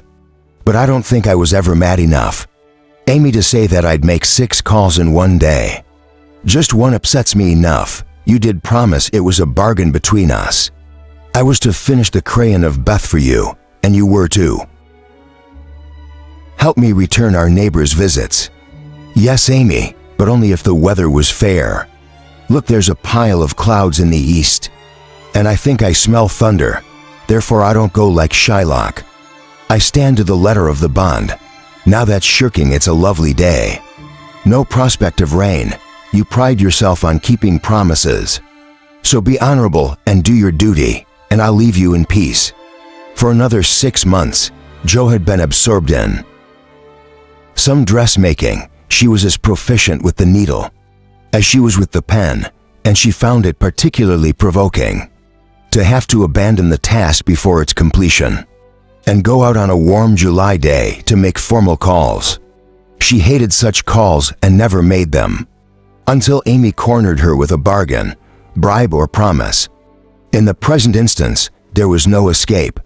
She put away her work and picked up her hat and gloves with an air of resignation. Ready. Joe March, you provoke a saint. You don't intend to go out dressed like that, surely? Why not? I look neat enough and I'm comfortable. Quite proper for a dusty walk on a warm day. If people care more for my clothes than they do for me, then I don't want to see them. You enjoy looking fine dress for both of us, Amy. Be as elegant as you please, oh dear. Now you're in one of your contrary fits. I beg to differ you. Drive me to distraction, Joe. I assure you I take no pleasure in going out today. But folks have called on the family, and now there's a debt to pay, with no one to pay it but you and me. And you behave so beautifully if you try, talk so well, look so aristocratic when you wear your best things. Help me do the civil, Joe. I'm afraid to go alone. Come and take care of me in your best attire. You're an artful little puss, aren't you? Flattering and wheedling your cross. Old sister, I'm aristocratic, you say, and you're afraid to go anywhere alone. I don't know which is the more absurd. Very well. I'll put on my finest things and I'll do my best. And you'll command the expedition and I'll obey. Blindly satisfied, Joe. You're a perfect cherub. People will like you, I'm sure, if you only try to be a little more agreeable. Amy supervised the enrobing of her sister, not without the sister's protests, and when the last touch of elegance had been applied, Joe was instructed to turn round slowly so that Amy could take a careful view. Highly satisfactory. Shoulders back though. Relax your hands, the gloves pinch. The shawl is perfect. It's one thing that you do well. Joe, wear a shawl. Oh, thank you. Very handsome. And the folds over the arm are really artistic. Tell me, ma'am, am I to drag my best dress through the dust, or loop it up? Hold it up when you walk, and let it fall when you're in the house. The sweeping style suits you best, and you must learn to trail your skirts gracefully. The cuffs of your gloves, you haven't buttoned them. No, just half the buttons, not all of them. The little details are so important. They make up the pleasing whole. Now what about me? Have I looped my dress evenly? I like to show my boots, because my feet are pretty. I wish my nose was Amy.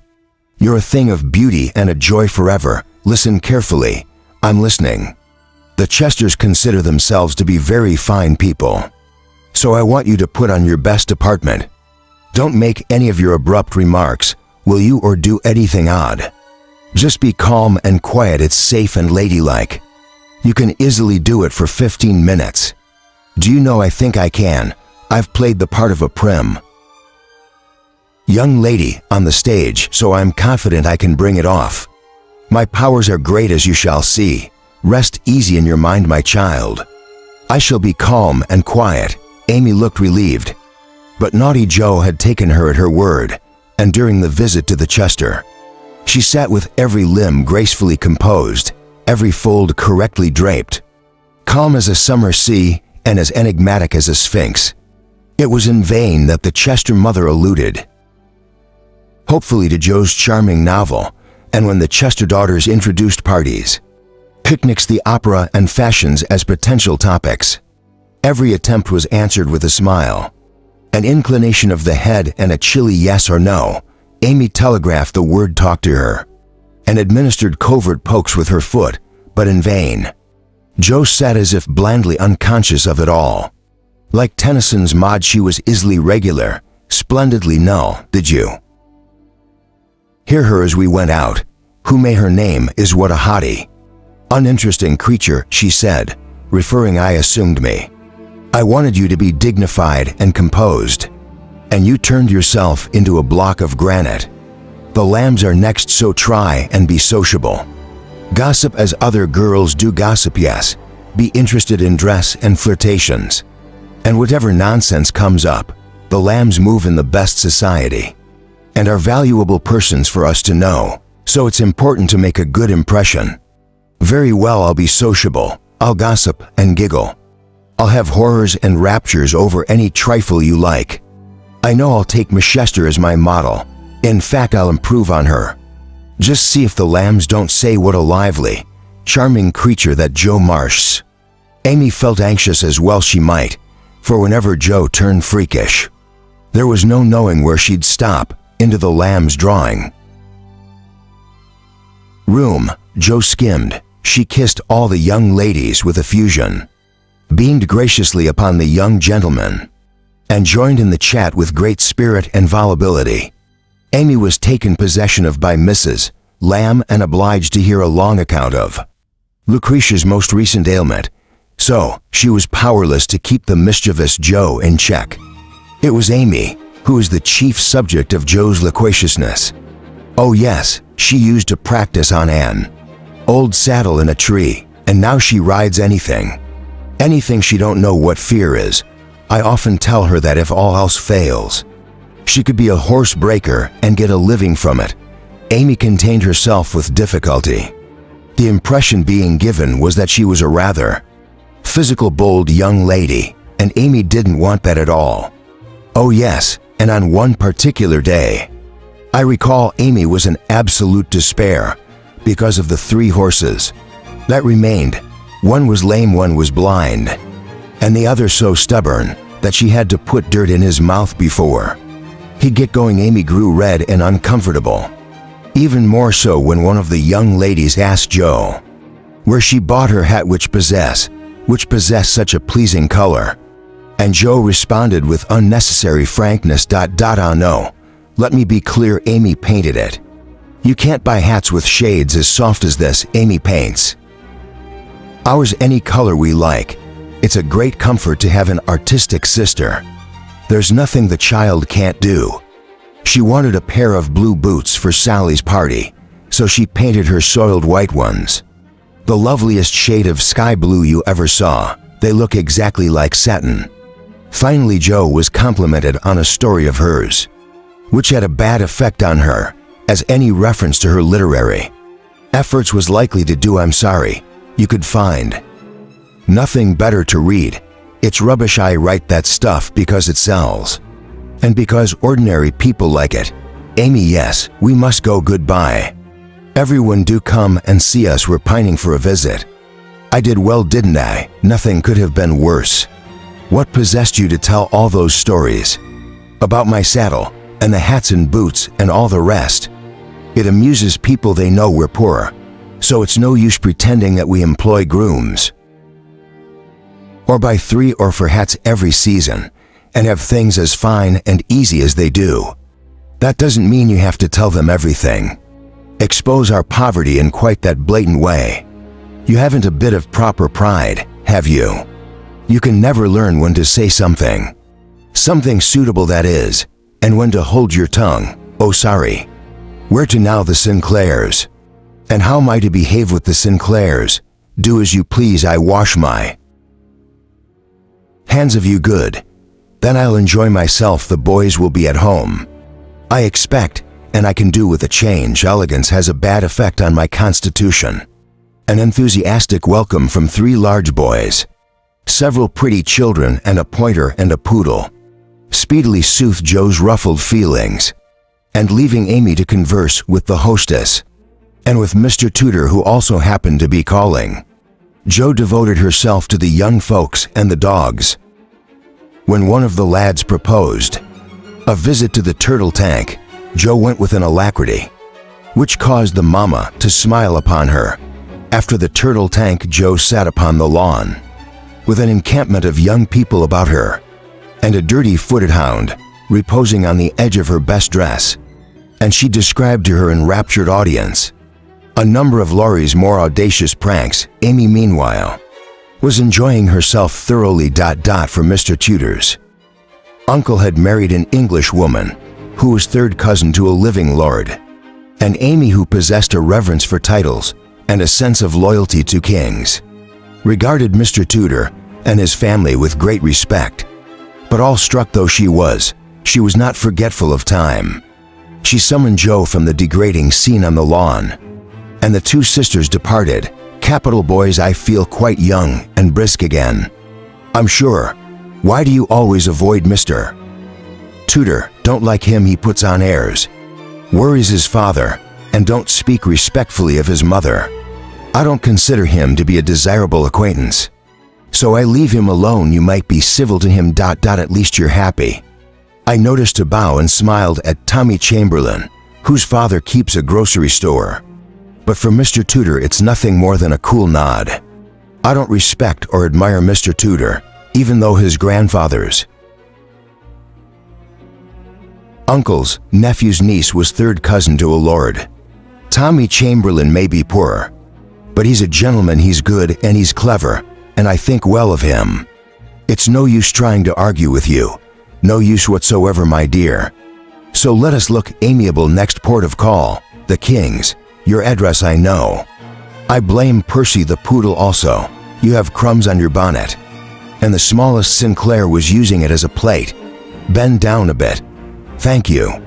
Amy, what a good girl you are. Oh, just look at your gloves. Yes, catching practice. I'm afraid we couldn't find a ball. The Kings were out, for which Joe is deeply grateful.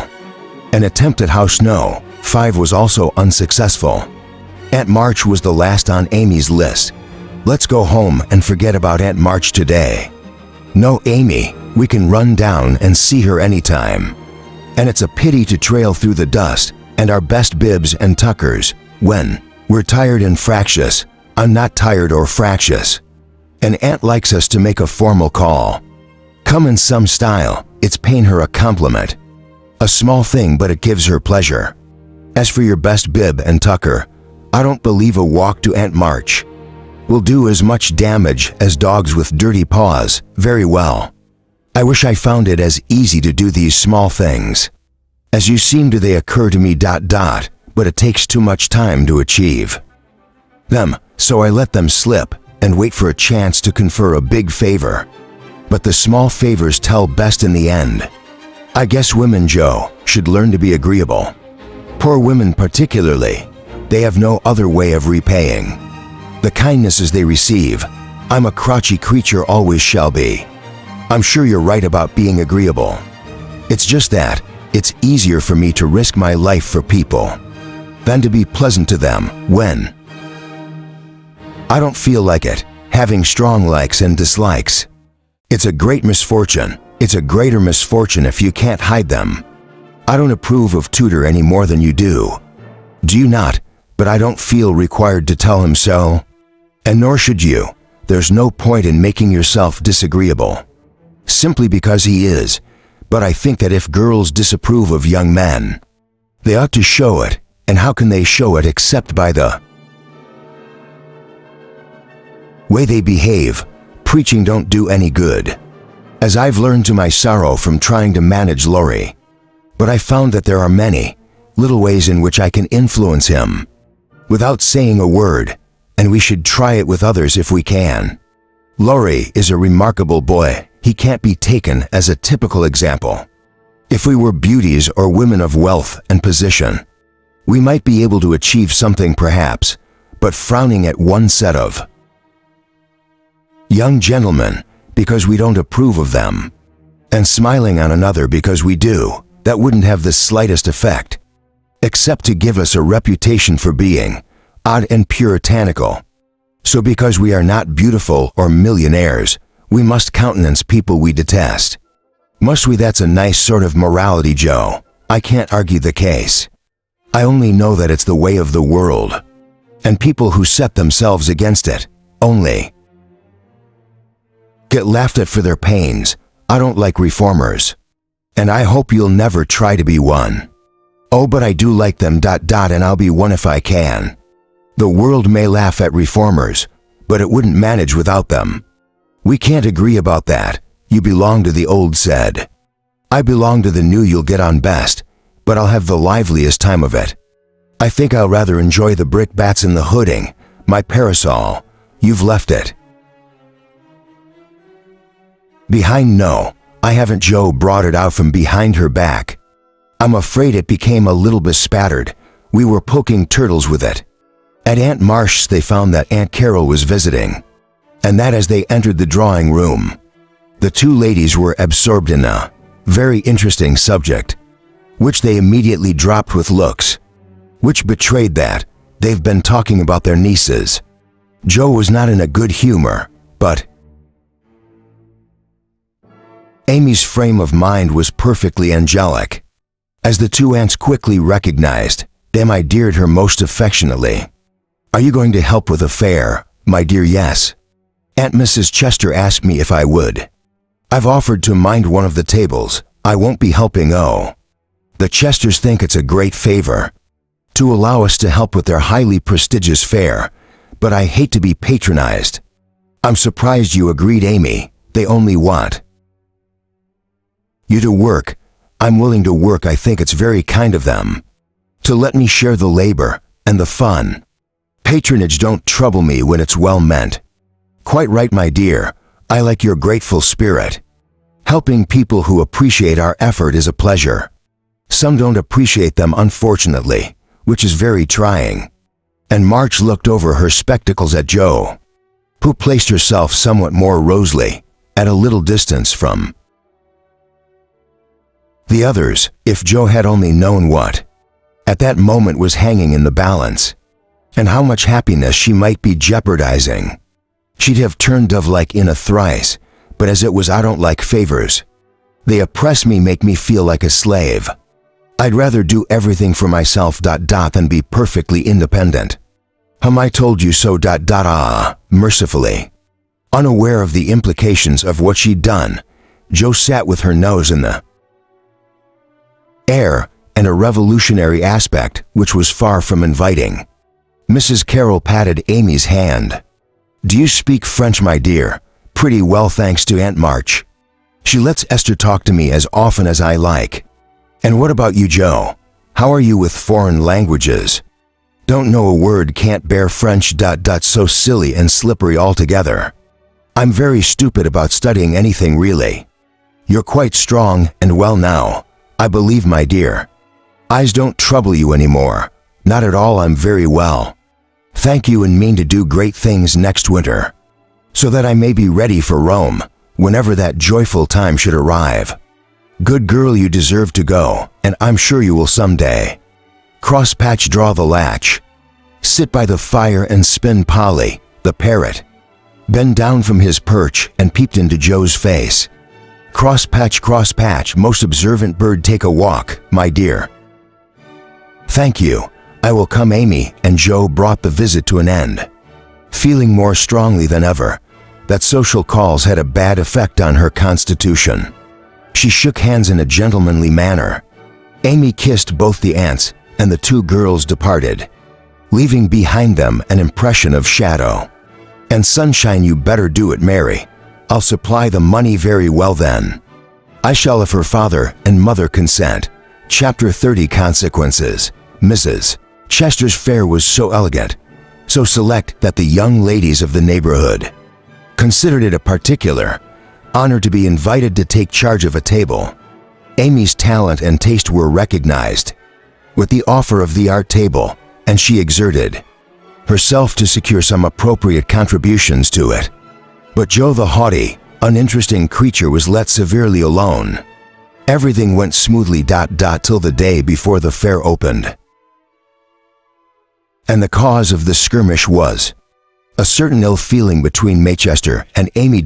May was jealous of Amy, because the latter was a greater favorite than herself, and had danced for times with the all-conquering tutor at a recent party, and possessed more artistic talent. But her recent grievance was a rumor, put about by some obliging gossip, that she'd been made fun of. When Amy and Joe visited the Lambs, Amy, yes, Mrs. Chester, a word, if I may, about the art table. I find that there's some feeling among the young ladies that perhaps it shouldn't have been given to you, or shouldn't have been given. That is to anyone except my girls. Oh, it's the most prominent, and some say the most attractive table of them all. And my girls, after all, are the chief getters up of the fair. So it's best the feeling is for to go to them, I see. I'm sorry, very sorry. At the same time, however, I know that you are too interested in the fair's good cause to allow this little personal disappointment to distress you unduly. You shall have another table, if you like. Amy felt that there was something behind all this, but she couldn't guess what, nor could she hide her pain and resentment, which grew all the stronger when May Chester appeared at her mother's side. Perhaps you'd rather I didn't take a table at all. No, my dear, no ill feeling, please. It's a matter of expediency. That's all. My girls quite naturally take prominence, and this table is considered their proper place. You've made the table look very pretty, just as we expected you would, and we're very grateful to you for your efforts. But in a venture such as this, it's sometimes necessary to give up one's private wishes. Would you like the flower table? The little girls took it on, but they became discouraged. The flower table's always attractive, you know, especially to gentlemen. This comment and the look which accompanied it enlightened Amy as to one of the causes of her sudden fall from favor. It shall be as you please, Mrs. Chester. I'll give up my place here at once, and all attend to the flowers. May look to the pretty racks, painted shells, and quaint illuminations that Amy had created and gracefully arranged. She felt a little conscience-stricken. If you like, you can take all your things and put them on the flower table. Oh, certainly. Amy, I wouldn't want them to be in your way. Heavens, no. Amy cleared the table of the various items, distressed that her artistic endeavor had been insulted past forgiveness. Though she was determined to make a success in the floral line, everything seemed against her. It was late, and she was tired. And everyone else was too busy to help her. And the green arch wouldn't stay put, but wiggled threateningly when the hanging baskets were filled. She bruised her hands with hammering and got cold from working in a draft. She went home and told her story. It's a shame, a great shame. I won't go to the fair, I refuse. Why don't you bring all those nice things you made back here and leave those mean people to get on without you? That's what I do, just because they're mean. It's no reason why I should be. I have a right to be hurt, but I don't intend to show it. That's the spirit, my dear. A kiss for a blow is always best. In the hall the next day, as Amy was preparing bouquets and filling the flower baskets, she glanced at the box of her work, which she'd removed from the art table. She picked up a pet production of hers, a little book which her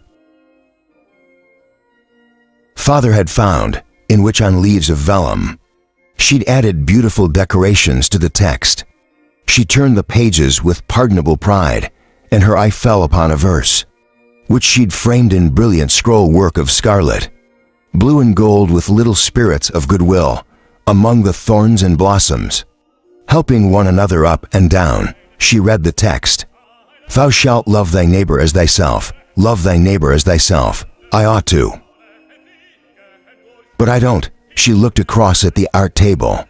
Several large vases had been placed on the table, but they couldn't hide the vacancies that Amy's pretty work had filled the day before. Around the table was a group of girls talking quietly, but with some animation, talking about me, I suppose. And they'll have heard just one side of the story. May Chester's discontented face was. Behind one of the vases, she was speaking to a friend. It's too bad, it really is. I don't like to fill the space up with odds and ends. The table was more or less ready yesterday, but now it's ruined. I dare say she'd put her things back if you asked her. How could I after all that fuss? You're very welcome to have them if you want them. No need to ask. Oh, I was thinking just now, in fact, that I should offer them. They belong to your table rather than mine. After all, thank you. And if I was a little hasty last night, whisking them away as I did, please forgive me. With a nod and a smile, Amy brought back her contributions and hurried away again. Now, I call that very lovely of her, don't you? Oh yes. Very lovely. I'm sure she knew she wouldn't sell them. At the flower table, that was hard, very hard. When we make little sacrifices, we like to have them appreciated. We like to think that virtue is its own reward. The hours seemed long and tedious. Amy was often quite alone at her table, since few people cared to buy flowers in summer. Whereas there was a perpetual crowd around the art table, and much rattling of money there. She looked wistfully across, longing to be where she'd feel happy and at home, instead of among the drooping bouquets, with nothing to do.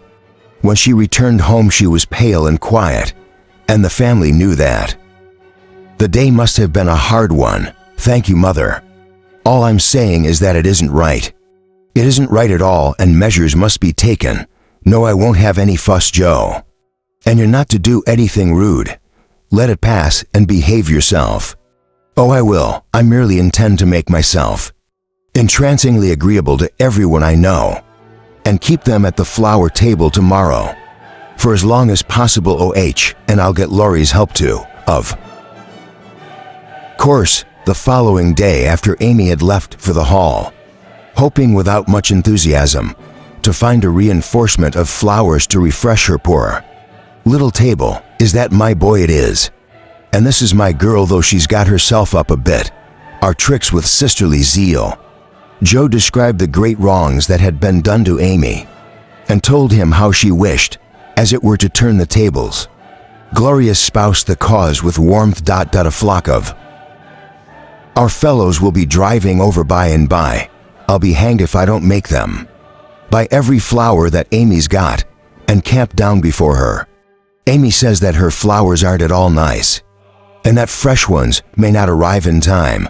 I don't like to be unjust or suspicious, but I should wonder if they never came at all. When people do one mean thing, they're very likely to do another. But look, Hayes was meant to be taking the best from the garden. I told him, and he forgot. I suppose I was going to ask your grandpa, but because he's so poorly, I don't like to disturb him. Joe, there was no need to ask. The flowers are just as much yours as mine. We always go halves and everything. Gracious, I hope not. Half of some of your things wouldn't suit me at all. But we mustn't stand for landering here. I've got to help Amy. So you go and make yourself splendid, and if you'll be so kind as to let Hayes take a few nice blooms up to the hall, I'll bless you forever. Couldn't you do it now? Number Teddy, go away, I'm busy. Hayes the gardener duly sent up a wilderness of flowers. The March family turned up at the hall en masse. And Joe strove hard, directing visitors towards Amy's table and keeping them there in a state of amusement at her nonsense. Laurie and his friends threw themselves into the breach and made the flower table the liveliest spot in the entire hall. Amy was in her element now, and came to the conclusion that virtue was, indeed, its own reward. And with Amy surrounded by an adoring guard of honor, Joe circulated around the hall, picked up various bits of gossip about the changes of tables, and discovered to her distress that she herself had contributed to the Chester ill feelings toward Amy. Oh heavens, Joe Marchura. Fool, beautiful she learned to of her sister's magnanimity, and returning the various artistic pieces to the appropriate place. A noble gesture though, as she passed the art table and glanced at what it was offering, she could see no signs of Amy's work. Greetings to you, Miss Joe. How's Amy getting on? Very well, sold everything that was worth selling, and just thoroughly enjoying herself. The flower table is always attractive. You know, especially gentlemen. Joe couldn't resist giving that little slap, but May Chester took it so meekly that Joe regretted the words almost immediately. The vases are very nice, yes, not quite so nice though. To make them sell is Amy's work anywhere about. I thought I might buy the little book she illustrated and give it to father. Everything of Amy's sold long ago. I took care that the right people saw them, and they made a nice sum of money. Oh good, good. Joe rushed to the flower table to tell Amy the news. You're pleased, aren't you? I'm delighted and surprised. By Miss Chester you mean not the sale of your works? Gentlemen, gentlemen, yes ma'am. I want you all to go and do your duty by the other tables as generously as you have by mine. Especially the art table to hear is to obey, but March is fair far than May. It's very good for one so young. Laurie, yes, buy the faces, to Maychester's great delight. Laurie bought the vases, and the rest of his college friends speculated with equal rashness in all sorts of frail objects, and wandered helplessly around the hall, burdened with painted fans and wax flowers and delicate craft work. Aunt Carol was present in the hall, and she heard about Amy's conduct and looked wonderfully pleased. Said a word or two to Mrs. March, who then looked at Amy with a face full of mingled pride and anxiety. Here we are. Laurie's vases with a charming bouquet in each for you.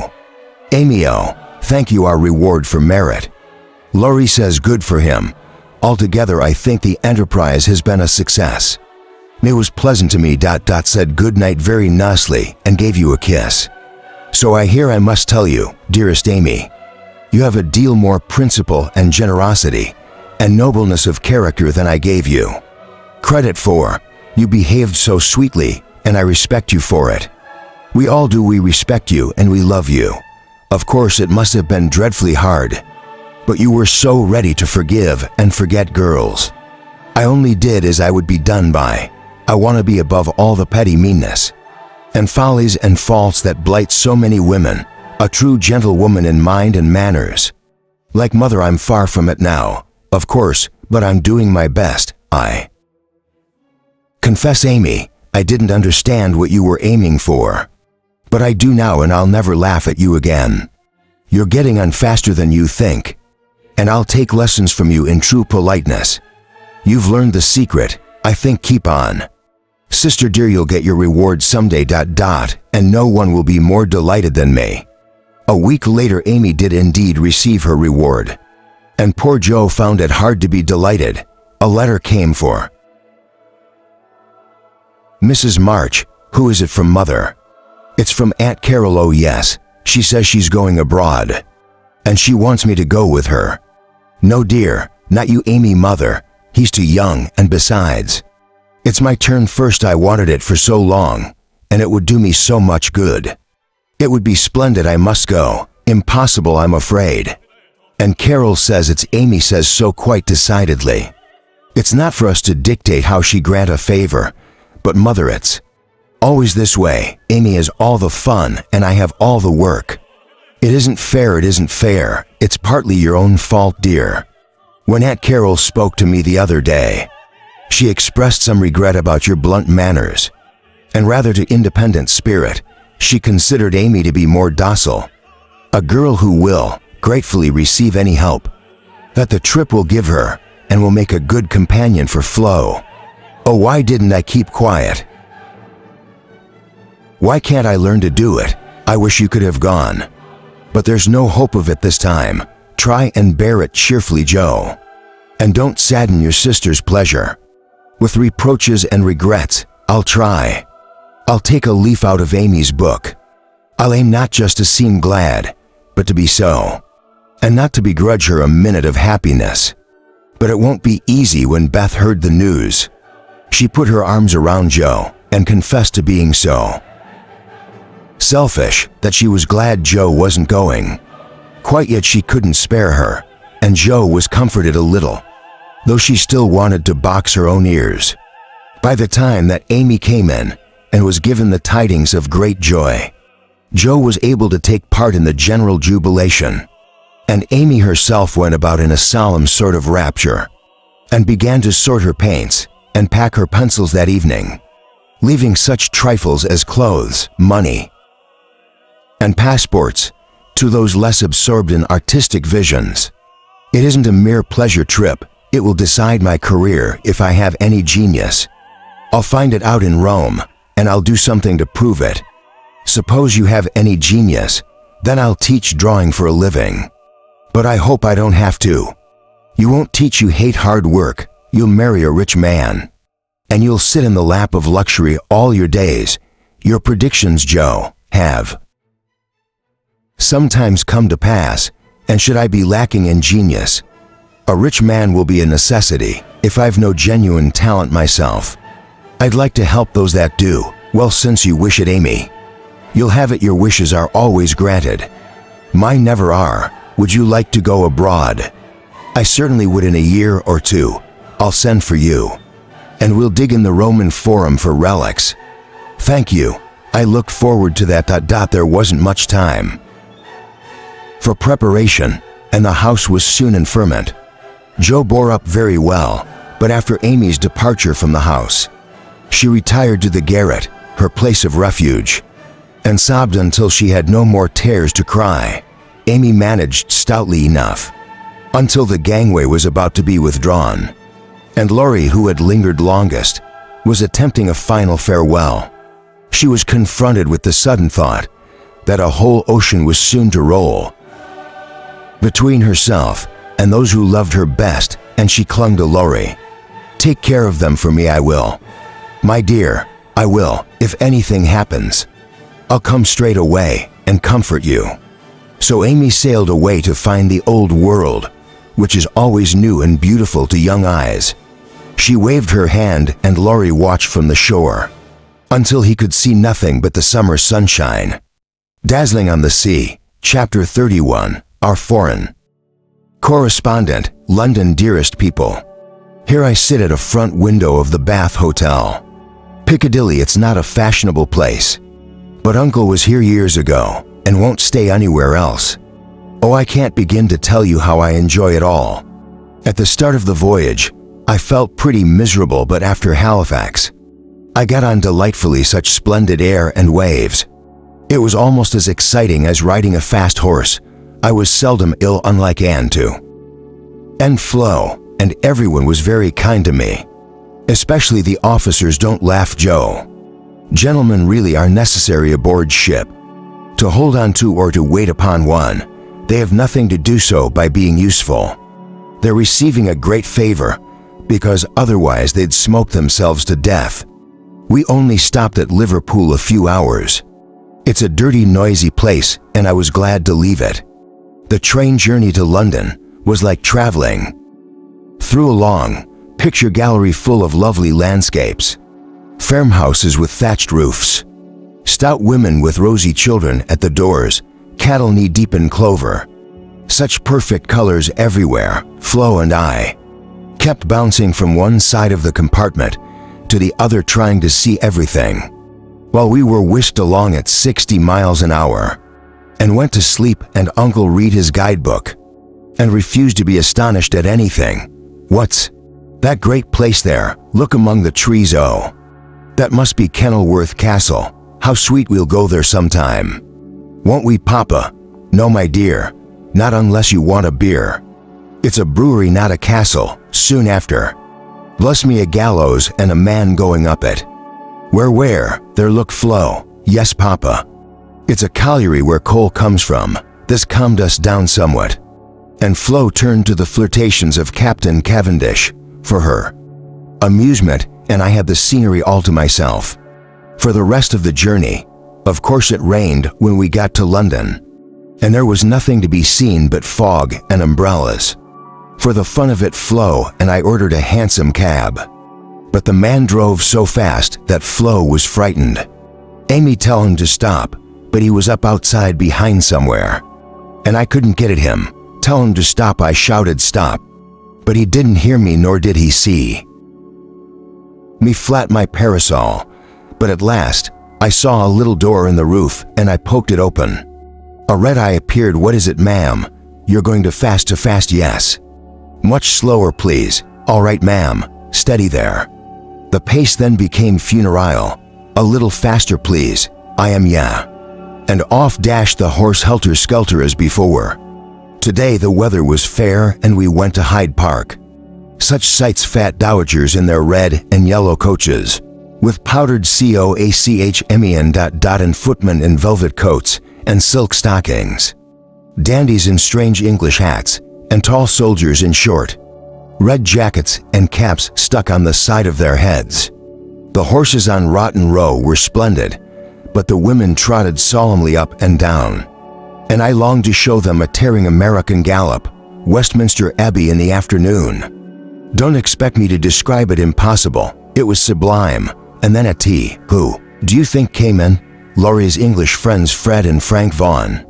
Fred is handsome in the English style, and Frank is much better than he was.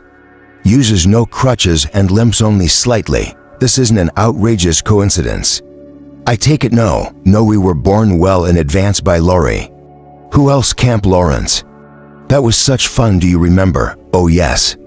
Your brother cheated at croquet. I did, but I'm a reformed character now. I promise I'll tell Jo, she'd be glad to hear it, haha. Yes, Jo, when you next ride home, send my respectful compliments to her big hat.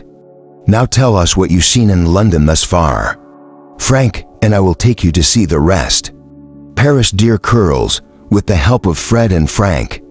We did London, and we were sorry to leave. For English people are slow to respond to you, but when they make up their minds to do it, they're supremely hospitable. I was sad to have to say goodbye to the Vaughans. Grace and I are firm friends, and the boys are very nice, especially Fred. But the family expressed the hope that they'd meet us in Rome next winter, and then we were hardly settled here when Fred turned up again. This, of course, is no coincidence either, is it not?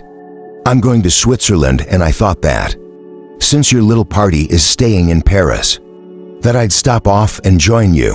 We had such fun in London. We did. Why not repeat the exercise? I can think of no reason at all. But I'm sure my aunt can. Yes, I'll smooth things with her. Do any of you speak French? Flo and I imagined we did. But we're imagining again. Aunt's pronunciation is absurdly old-fashioned.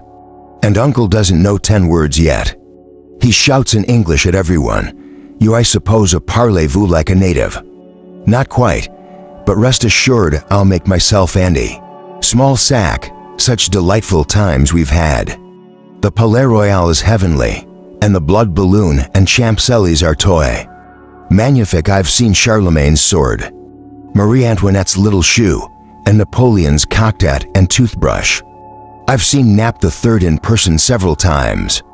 Rainy days I spend in the Louvre, reveling in the pictures. Fred is as indispensable as he promised to be, and very entertaining too. Altogether the most agreeable young man I've ever known, except for Laurie, whose manners are more charming. I'd much prefer it if Fred wasn't fair-haired. But the Vaughan family is rich and of good standing, so I won't complain. Hada, I embrace you tenderly. Voter Amy, Heidelberg, my dear mama. We leave for Bern in an hour. I'll try to tell you what has happened. Some of it is very important.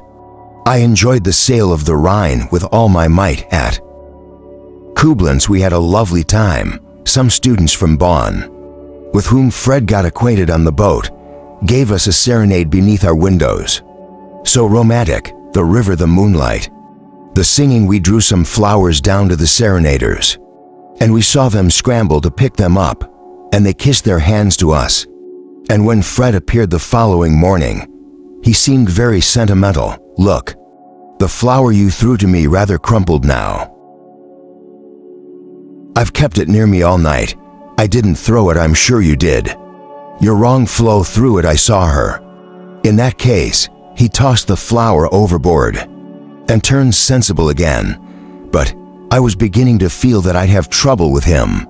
Frankfurt was delightful, I thought. Goethe's house and Schiller's statue. I increasingly find, however, that I don't know anything, and it mortifies me. Now comes the serious part. Yesterday evening, we went up to the castle that sits above Heidelberg, and while the rest of the party looked around the rooms, inside I sat and tried to sketch the gray stone lion's head on the wall, and it was strange. I had a feeling that something was going to happen. I was ready for it. I didn't feel blushy or shaky. I was quite calm. Amy, I need to speak to you. Why? What's the matter? I've had a letter from home. Frank's very ill. They want me to come home, and I will straight away. I'll catch the night train. I'm very sorry about Frank. And I'm sorry you have to leave. I'll return soon, I hope. Meanwhile, Amy, you won't forget me, will you? I didn't promise. I didn't say anything. But I looked at him and he seemed satisfied. He wanted to propose to me, I'm sure. But I understood that he's promised his father not to do anything of that sort for well, the old gentleman dreads having a foreign daughter-in-law. Mama, I've never flirted with Fred. And I've remembered everything you told me. And I can't help it if people like me, I don't try to make them. And it worries me if I don't care about them in return. Until that serenade night, I never thought of Fred as anything other than a kind and jolly traveling companion. I'm not madly in love with him, and he's not my model hero, but I like him and we get on well. And I'll grow fond enough of him if he's very fond of me and lets me do just as I want.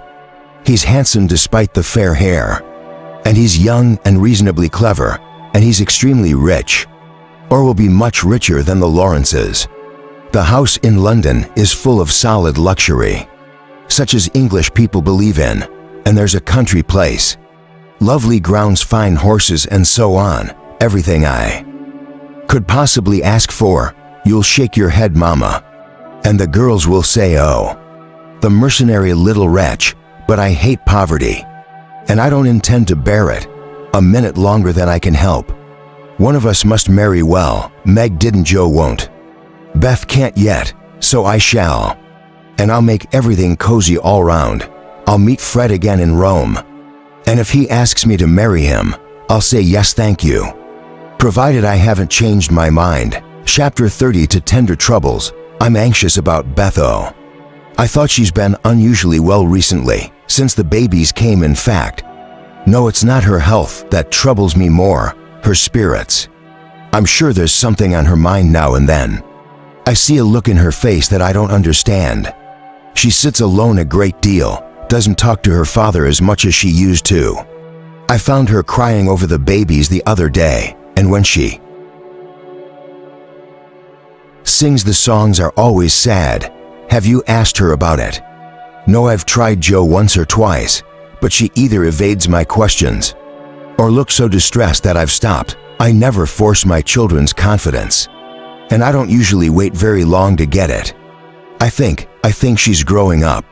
She's beginning to dream dreams, have hopes and fears and niggling anxieties, without knowing how to explain them.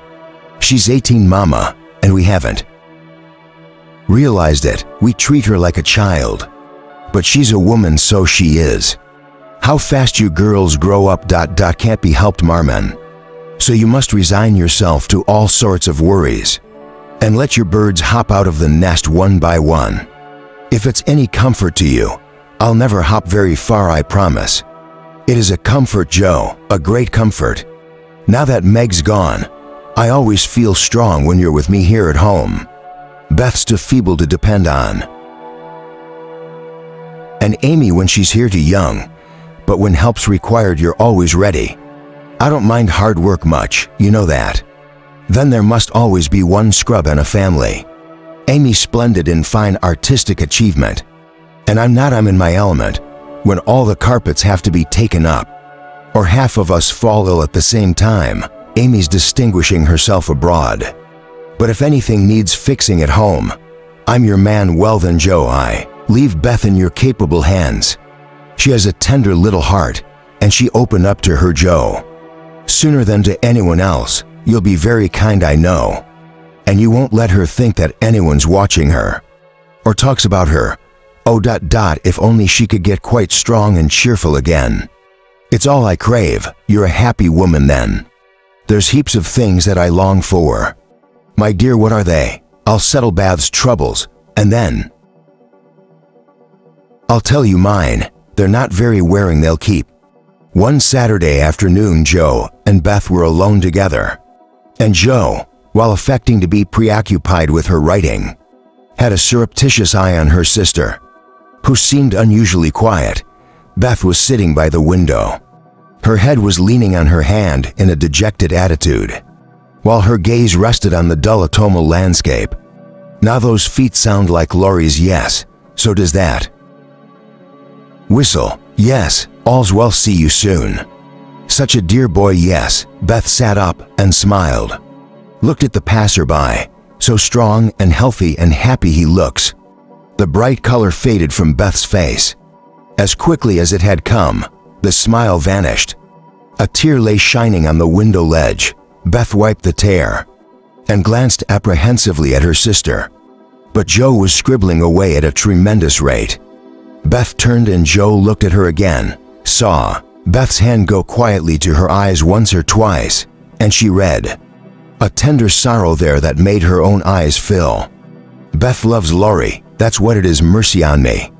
I never dreamt of such a thing. What will mother say? I wonder if Laurie loves her. If he doesn't, he must. I'll make him, it would be dreadful otherwise. Oh dear, we are growing up, and with a vengeance. Beth in love, Meg married and a mama, Amy visiting the sights of Europe. I'm the only one that has enough sense to keep out of mischief. She glanced at Beth, then gazed at a picture of Laurie that hung on the wall. A mischievous boy grinning at her. She thought intently for a minute or so, with her eyes fixed on the picture, and finally gave a decided shake of her head at the boy's image. No, thank you, sir, you're very charming, but you've as much stability as a weather vane, so don't bother to write any touching notes or smile in that insinuating way. It won't do a bit of good, and I won't have it. She sighed, looked at Beth once more. He flirts with Amy, and he jokes with me. With Beth he's always been kind and gentle. But we all have, so we never considered the possibility, I suppose, that he cares more for her than the rest of us. In truth, a general impression had prevailed in the family that it was Joe of whom Laurie was especially fond, and that he was becoming more fond of her than ever. But Joe wouldn't hear a word on the subject, and violently reprimanded anyone who dared to broach it. If the family had known of the various demonstrations of tenderness that Laurie had made towards her, or rather had attempted to make, they would have had the immense satisfaction of saying, I told you so. But Joe would nip these attempts in the bud, and always had a smile ready, or a humorous comment at the least sign of impending danger. I hate philandering, I won't allow it. When Laurie had first gone to college, he'd fallen in love about once a month. But these flames, though ardent, were brief and did no damage. They amused Joe and entertained her. She took great interest in the alternations of hope and despair, which were confided to her in their weekly conferences. But there came a time when Laurie ceased to worship at many shrines, hinted darkly at one all-absorbing passion, and indulged occasionally in Byronic fits of gloom. He avoided the tender subject altogether, wrote philosophical notes to Joe, declared that he turned studious, and would graduate in a blaze of glory. Suits me better of ironic glory. Twilight confidences and amorous clasping of the hand. Eloquent glances, no, no, no. Joe's brain had developed somewhat.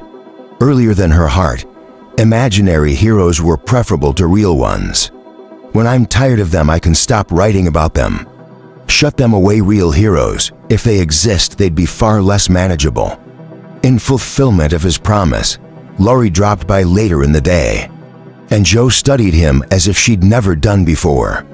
There was nothing unusual in the fact that Beth was very quiet, or that Laurie was very kind to her, but Joe's lively fancy, having been given free rein, galloped away with her at a great pace. Common sense had already been weakened by a long course of romantic writing, and it failed to come to Joe's rescue. What happened, you see? Was this as part of the evening's entertainment? Laurie gave an account of a recent college cricket match. Patterson was out-stumped. Brown was caught at short fine leg. Laurie's terminology was as intelligible to Joe as Sanskrit, and Beth, she knew, was no more comprehending than she. McFarlane came and hit the first ball straight to mid-on. Charged down the pitch, and I was left stranded. But Joe persuaded herself that Beth listened with intense interest, and that her eyes rested on Laurie's face with peculiar pleasure. She also supposed, having set her heart on seeing it, that she saw an increase of gentleness in Laurie's manner, but he spoke in softer tones, laughed less than usual, was a little absent-minded, and settled the blanket over Beth's feet with something close to devotion. Who knows, stranger things have happened. Laurie went to pay his respects to Mrs. March. Beth joined Hannah in the kitchen, and Joe was left to her thoughts. She'd make quite an angel of him, that's for sure, and if they loved each other, he'd make life delightfully pleasant for her. I'm sure he would love Beth if the rest of us were out of the way. He wouldn't be able to help it. Everyone is out of the way except for me. I have to dispose of myself. Go somewhere with all speed, but where? Longing to be a sacrifice on the shrine of sisterly devotion. Joe sat down on the sofa in order to settle the issue. This sofa was long, broad, well cushioned, and low. It was venerable, a regular patriarch of a sofa, and a little shabby. Well, it might be, for the girls had slept and sprawled on it as babies, fished over the back of it, and ridden on its arms as children, and rested tired heads, dreamed dreams, and listened to soft words as young women. It was a family refuge, and one corner of it had always been Joe's favorite lounging place. Among the many pillows that adorned the couch was one that was hard round, covered with prickly horsehair, and furnished with a knobbly button at each end.